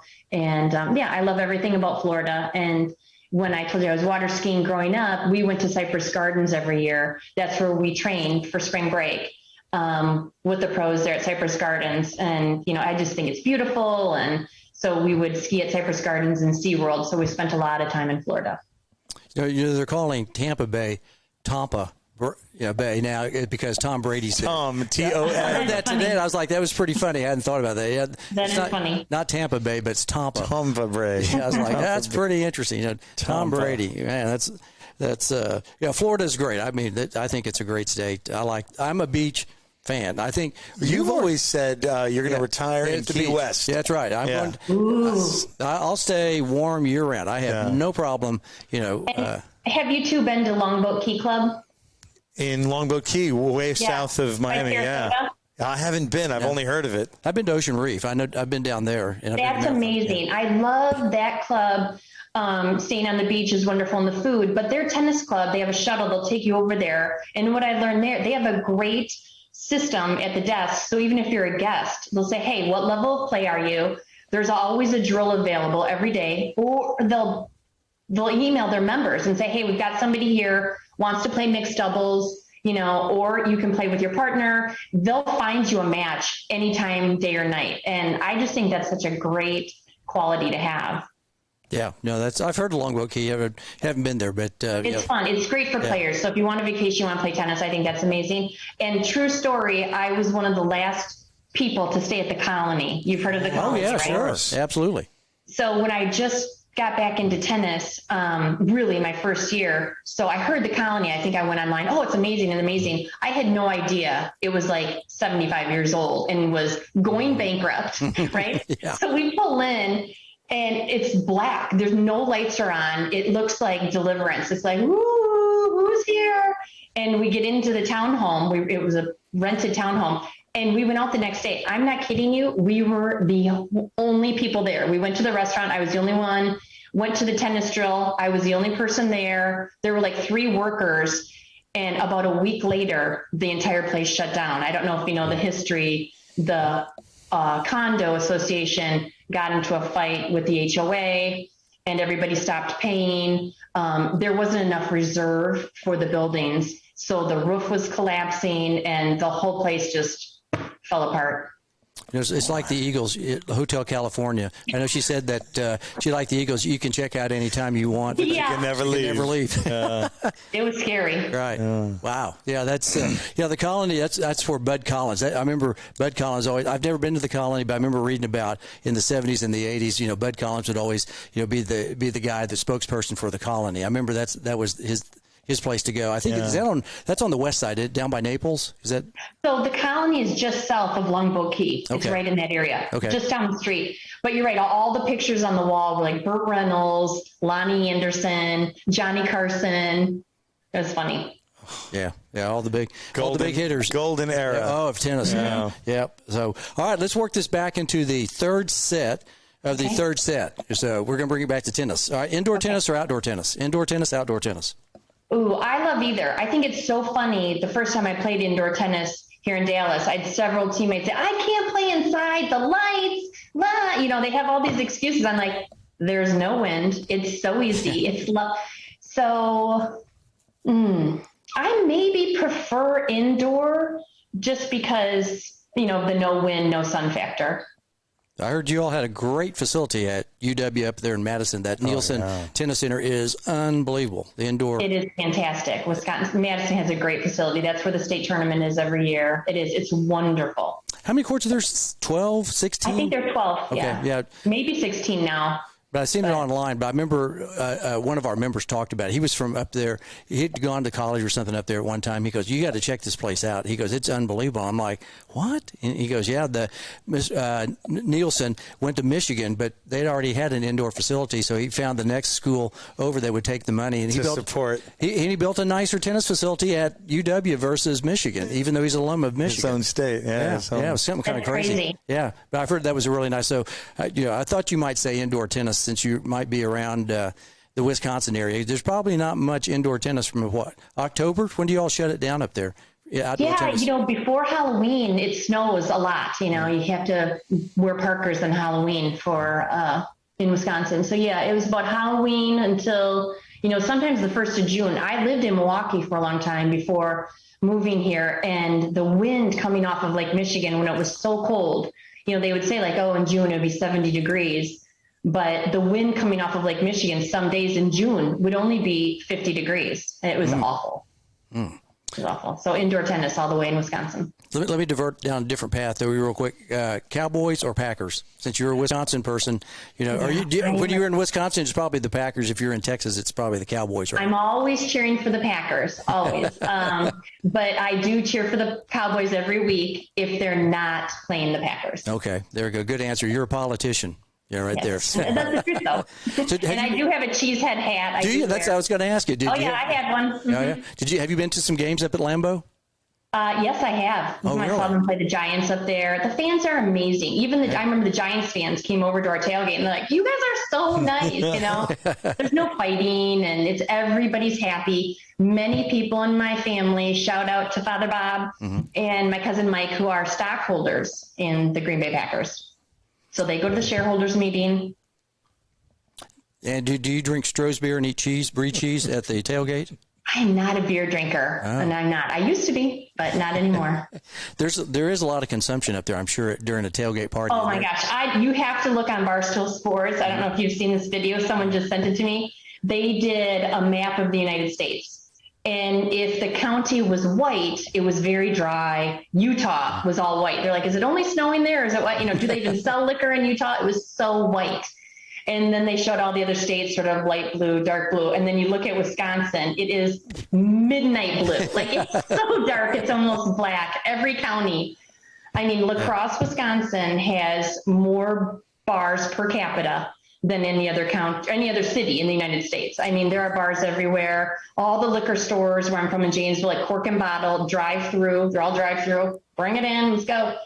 You know, so yeah. La Crosse. I mean, did you know that? Have you ever been? I had no idea. No, I've been to Madison, but not. Have you been to Madison? Yeah. I've never been up to Wisconsin. I'm going to have to take a road trip up there. Oh, it's beautiful. Yeah, must be not in the wintertime, though. It was in the summer where there's a lake there, there's a lake there, there's a lake there, and everybody's happy and outdoors. Awesome. Yeah. Well, it was May, I think. We were visiting college. Now, there are beaches up there. Can you swim in the lakes up there in August, I mean, maybe? It's cold. Yeah. You know, I was just actually there for a tribute to one of my uncle who started this water ski team. We were there the 1st of August, and my friend lives on Lake Michigan, and she has a beach area in her backyard. There are Lake Michigan, though, is very rough, and it is very cold.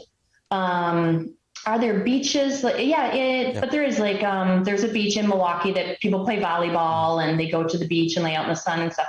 Now, there aren't very many, but there are some. Yeah. Yeah. I just knew the water must be cold up there. So It's very cold. I mean, I think right now it's 60 degrees. So do you have a shanty up there? Do you go fishing in the wintertime? Have you ever been in a shanty? Ice fish. Yeah. Ice fish? I have been. I have been ice fishing, and my nephew Bobby. Shout out to Bobby. Yeah, he's an ice fisherman, and his whole family for sure. I think that's always crazy.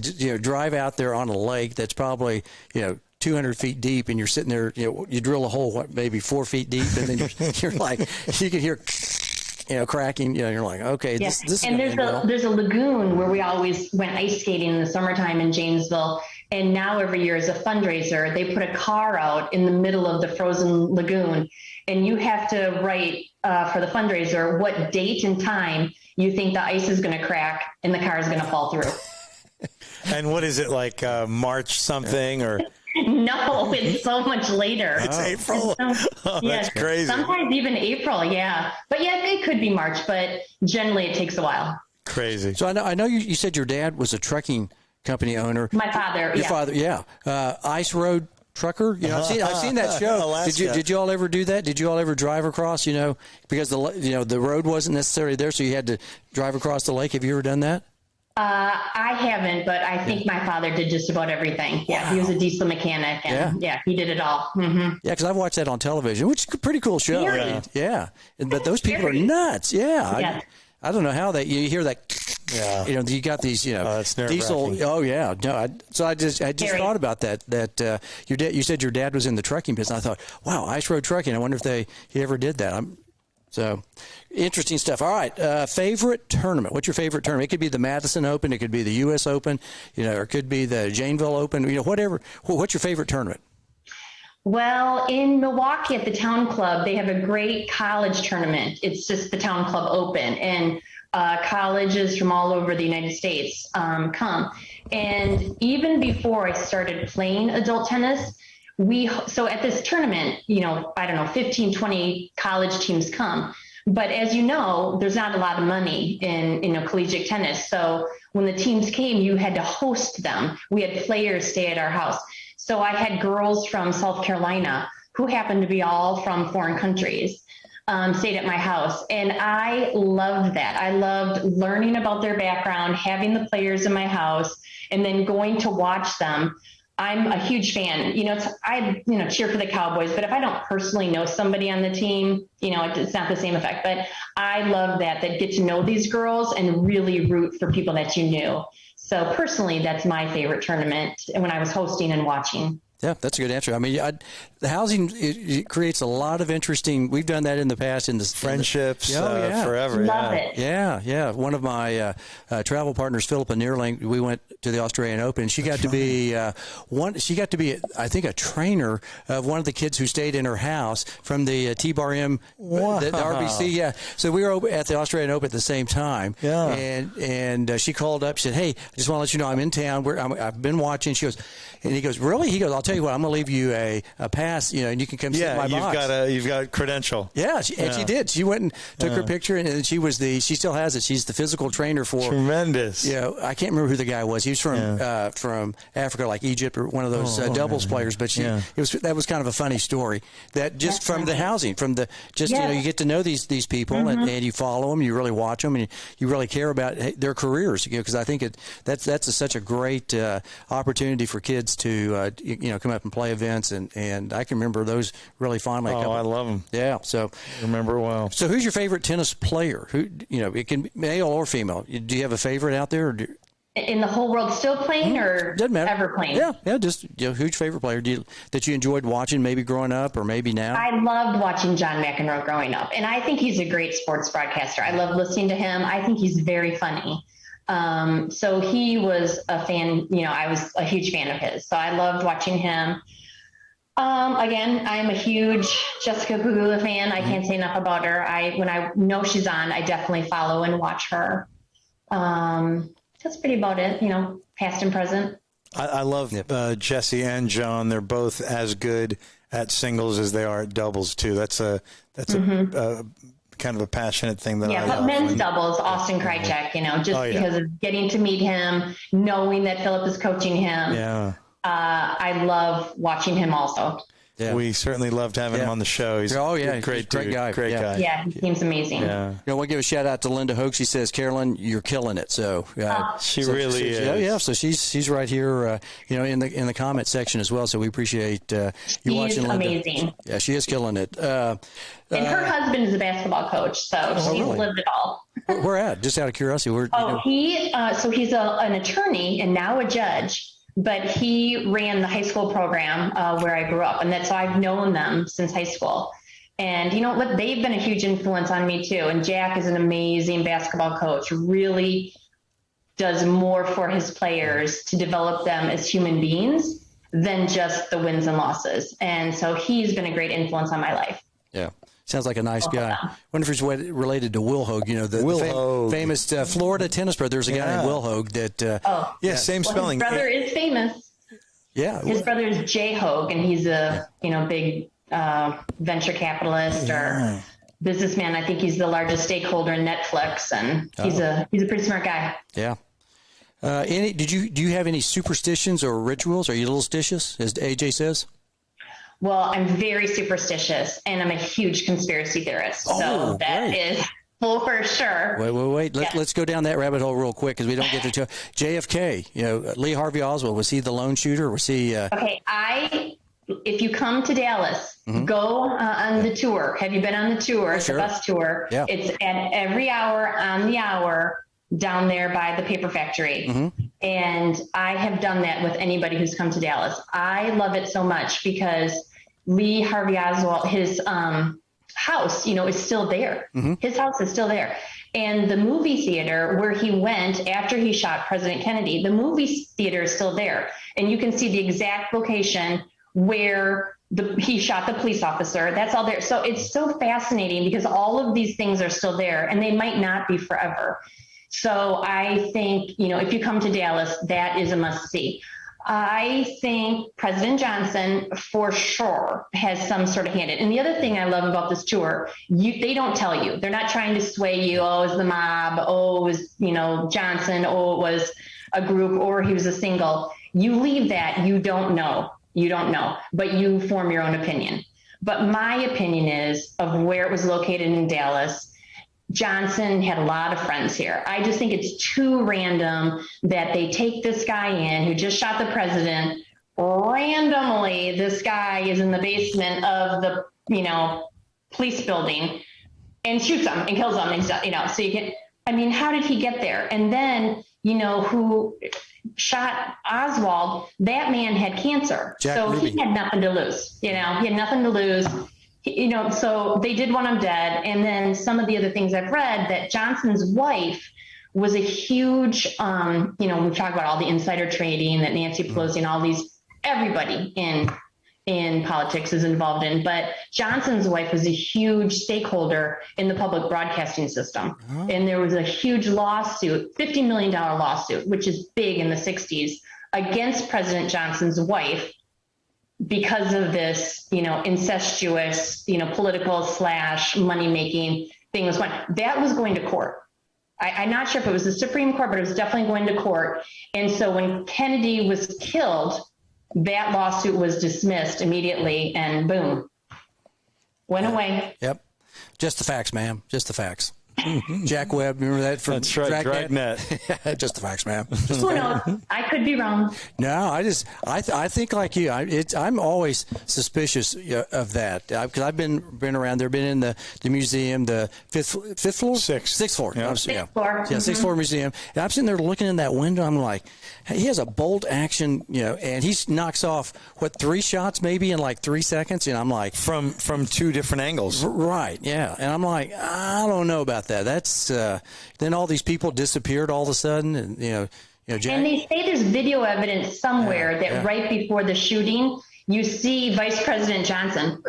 Yeah. Right before the shooting, he knew it was coming. Yeah. I haven't seen it, but I've read that. Yeah.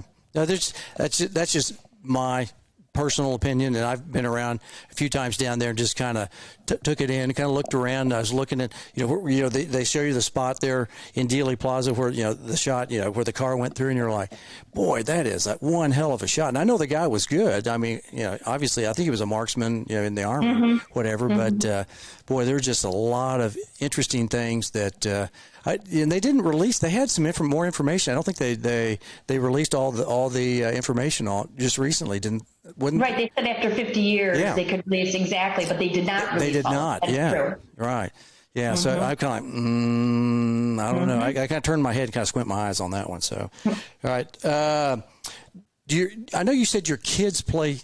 They do sports and we were going to talk about tennis. So do they play tennis? Did you want them to play tennis, your kids? I did want them to play tennis. Yeah. So when they were young, I would do the red ball, orange ball. I had them in some organized lessons. And then when we moved to Dallas, I tried to sway them that way because of course I love it. But they resisted. I think most kids, I'm going to do what I want, don't do, and I'm definitely the type of parent, I'm not going to force you to do anything. You do what you love, because that's what will make you good. If you love it, you'll be fantastic.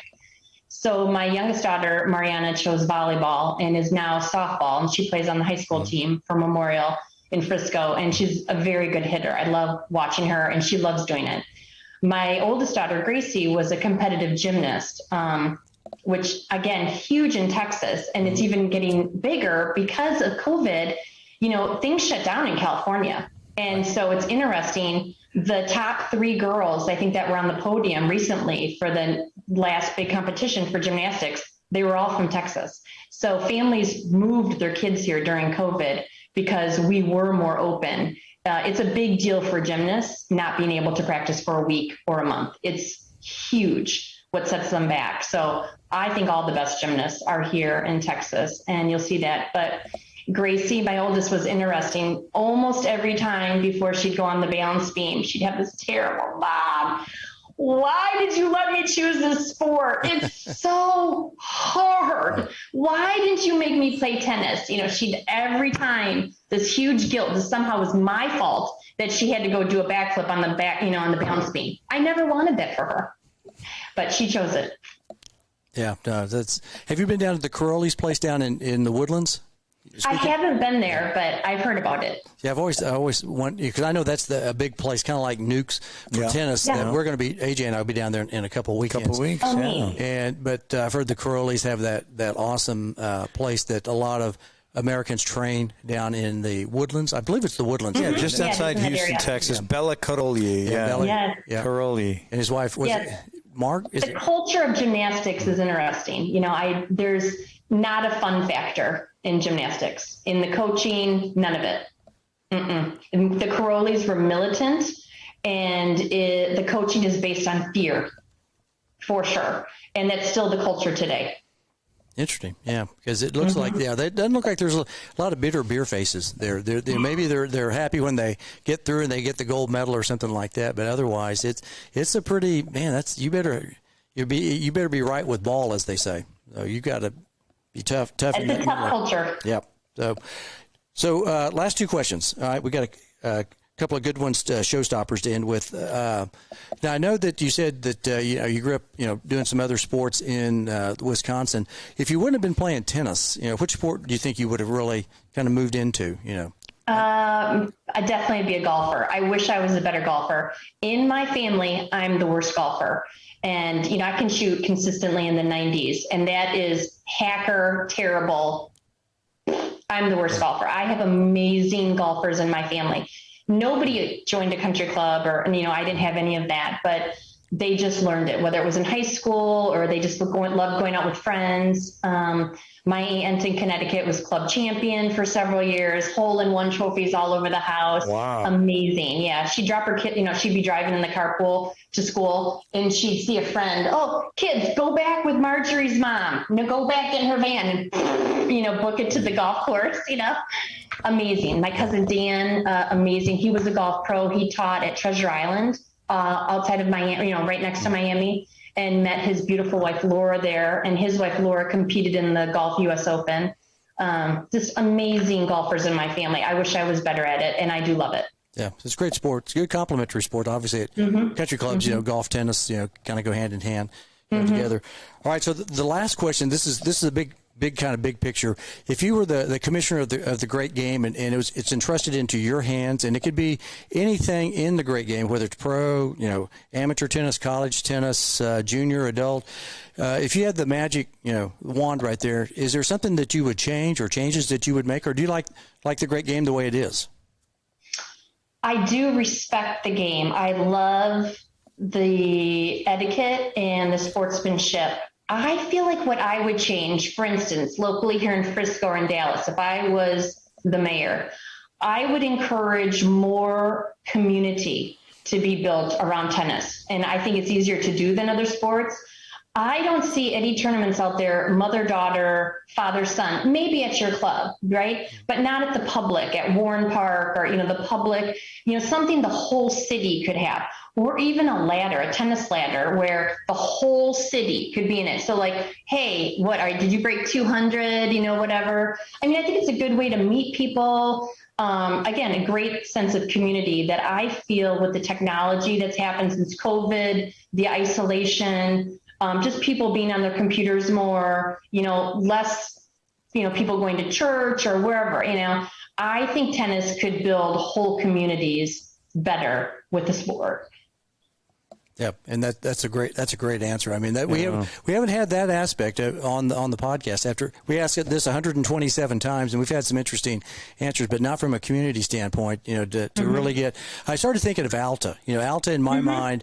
I've never played Alta. I've heard about Alta, and the interesting aspect, what you were talking about right there, is that I know at each match, I think each community has to build 6 or 8 courts. If there's a developer putting in a new residential area, they have to have a swim and tennis operation going in with that community. All those subdivisions, yeah. Have you played Alta, Carolyn? Just out of curiosity, I know you. I haven't. Okay. I have many friends. Yeah. My lovely doubles partner Joy left me from TCD, and her husband was transferred to Atlanta, so she plays there. And we went to Arizona together recently with a group of women, and so I do hear all about that in her neighborhood. And the tennis. Oh, yeah. They get together. Now, and the one thing that TCD used to do, and that I think Alta does really well, and then also this happened at Bent Tree a number of years ago, but what they do is they take a table and they spread out and they bring food for everybody. Sometimes even things to cook the food on. Yes. And to grill. And they make it a community event, and you just you don't play all your matches at one time, but there might be like 2 courts behind, and so you might have 3 or 4 matches to play, but the people who are sitting there, come watch, and they eat and they snack and they dip. They might double dip the chip, but they're watching and they just have a sense of community. And would you call it convivial? Yeah, they're very convivial. Yes, they're very. And there was about 4 or 5 years ago, we were playing a team from Arlington, and this one elderly lady, she's had to be close to 80 or in her 80s, and she brought some cookies. And we were standing right out here by the court, and I was sitting there watching these people playing. It wasn't about they were getting killed. These ladies were older, and we had a younger team playing. But I just started talking to this lady, and she goes, "Hey, do you want a cookie?" And I go, well, "Yeah, I don't ever turn cookies away." And I remember talking to her teammates after the match, and they go, "Oh, this is nothing." Lillian or Marilyn or whatever her name, she does this unbelievable spread every home match at the Arlington Tennis Center. And I'm like, that's it. She figured out, what you're talking about right there, the community aspect of the Great Game. And it's been a great game for me, and I know AJ, he grew up his dad was a tennis pro in upstate New York. So we've been around tennis Love it. a long time, but it was that sense of community, I think, that you're hitting on that, tennis, I don't know if it has it all the time, but I'm right there with you. I think that just the opportunity to, have fun with somebody in the park, or just bring a spread out like the TCD, bring some cookies. It just brings that level of I wouldn't say competitiveness, but it just brings more conviviality to the. So that's what I was thinking about when I told you about the Longboat Key Club, how they do that for hotel guests. If we could, the tennis somehow could get with all the hotels, and even if it's with technology, set up a system where visitors in different towns can go to the club and, not infiltrate it where, that their paying members can't use it, but somehow set up a system when you're traveling where you can meet people and get a match. And I don't think with the technology today, it should be that hard. I love your tech angle, too, because you can make it a broad-based app, but you could also localize, filter, search, and stratify ladder matches and rankings. Mm-hmm. Yeah. So it's like, oh, yeah, my score is this. Like how people are so obsessed by a Fitbit. Like, I got this many, or I did this, or my index is that. It could be that with World Tennis Number, or UTR, or Frisco, or whatever, Dallas Ladder or something. Yep. Great idea. I think that's an awesome. Well, Carolyn, CP, we've had. I want to call you CP3. Chris. we always have to have three letters. AJC. I'm CB1. I had to be CB1, and CP. Yeah, CP1, maybe CP1. Yeah, CP3. So we'll. I like it. But we've had a great time. We've kept you 2 hours, a little over 2 hours right now. We definitely want you to come back. We'll have you back thank you. on the podcast. We had a lot of people talking tonight. Checking in and obviously several of your friends that were watching and were chiming in, and so it said 2 thumbs up. I'm sure. Yes, you are delightful, and we've had a great time with you. Thank you. Thank you so much. It's been great just getting to know you 5 minutes, and then over the emails or whatever. But certainly tonight for 2 hours, this has been tremendous. Yeah. You keep in touch, and thank you. If there's a way for people who might want to take a lesson from you, how do people get a hold of you, Carolyn? Oh, they can, on Instagram, I'm at Carolyn.9, and that's probably the easiest way. Easy. At Carolyn.9. Carolyn. If you ever need a mixed doubles partner, All right. I'm available. So and I'll get you a back massage afterwards because you will be carrying me for sure. No, that's not what happens when I usually go sit down and too humble, right, and then let my partner play. So mixed doubles is fun. I've enjoyed. We played a lot of mixed doubles out here, and I think it's such a unique opportunity for men and women to play together. The only sport that really does that. It's unique, and it's kind of the reason why we put that in the second set. That one brief question, so I'm happy you. And I don't. And first of all, the payout for mixed doubles. I mean, compared to singles, I don't know why the disparity is. So I love mixed doubles, but it is interesting if you look at what the purse is for a mixed doubles win at the U.S. Open compared to singles. Ouch. I mean, don't get us started about that. I love mixed doubles. Don't get us started about that because we could go a whole podcast on that. Okay. We can rant. That's a rant right there. Wimbledon offers a little bit more, but it's still pittance. I saw the U.S. Open is up to $60 million now. That's a record total purse. Total purse. But I'm sure that it hadn't trickled up for the mixed doubles. They probably kept the same amounts going. Yeah. They deserve more. I love watching it. Yeah. So, but before we leave, Maria France gives you the 2 hearts. So. 2 hearts. Aww, that's so nice. Yeah. So. And she's down in Mexico. Oh, she really checking in from Mexico tonight. Nice. Well, thank you, Maria. Appreciate you checking out the podcast tonight. It's amazing how this thing works. When we first started this podcast, we didn't know where we were really going, and we've had a lot of people listen and met a lot of interesting people such as yourself. Yeah. Stories and just great insight into tennis and life in general. So we appreciate you coming on with us tonight, and hopefully our paths will cross sometime soon. Right?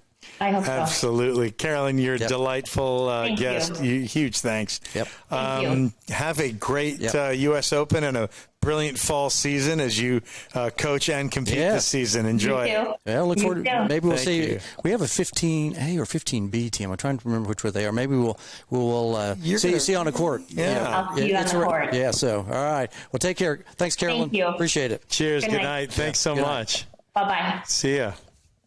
Well, CB. That was great. That was awesome. What are your thoughts, pal? Oh, man, like I said, I was really impressed with Carolyn and what she brought to the table. And look at all these notes I took, and I didn't use them. I took all these notes. That's all right. We had notes, too. I've had. I was so nervous. Well, that's why you had to come back. I got more. I got more on the next page, too, so you'll have to come back and do it. You did great, young lady. You did really, really well. Yeah, my cousin has to come in here. I'm telling you. Okay. Well, is that Dan? Dan? It went great. We listened to it. My wife and I did. So. What's up, Dan? Thank you. You're such such a great host, and I understand a brilliant golfer too. Awesome having you on the show. He's actually a better boat driver. Well, sorry. He's amazing. I'm just here to be her technical support, so that's all I'm there for. Love it. Love it. Dan's the man. I'm sure he's never heard that, right? Yeah, I'm sure. Captain Dan. Dan the man. No, Captain that's Dan. Captain Dan. So. Well, CB, tell us about this coming week. What are we doing next week and Wednesday night, too? Well, should we go ahead and cue up old Go Jimmy? ahead and cue the... Okay, we'll get Jimmy going here in just a second here. We'll get it, should be about in 3, 2, 1. There we go.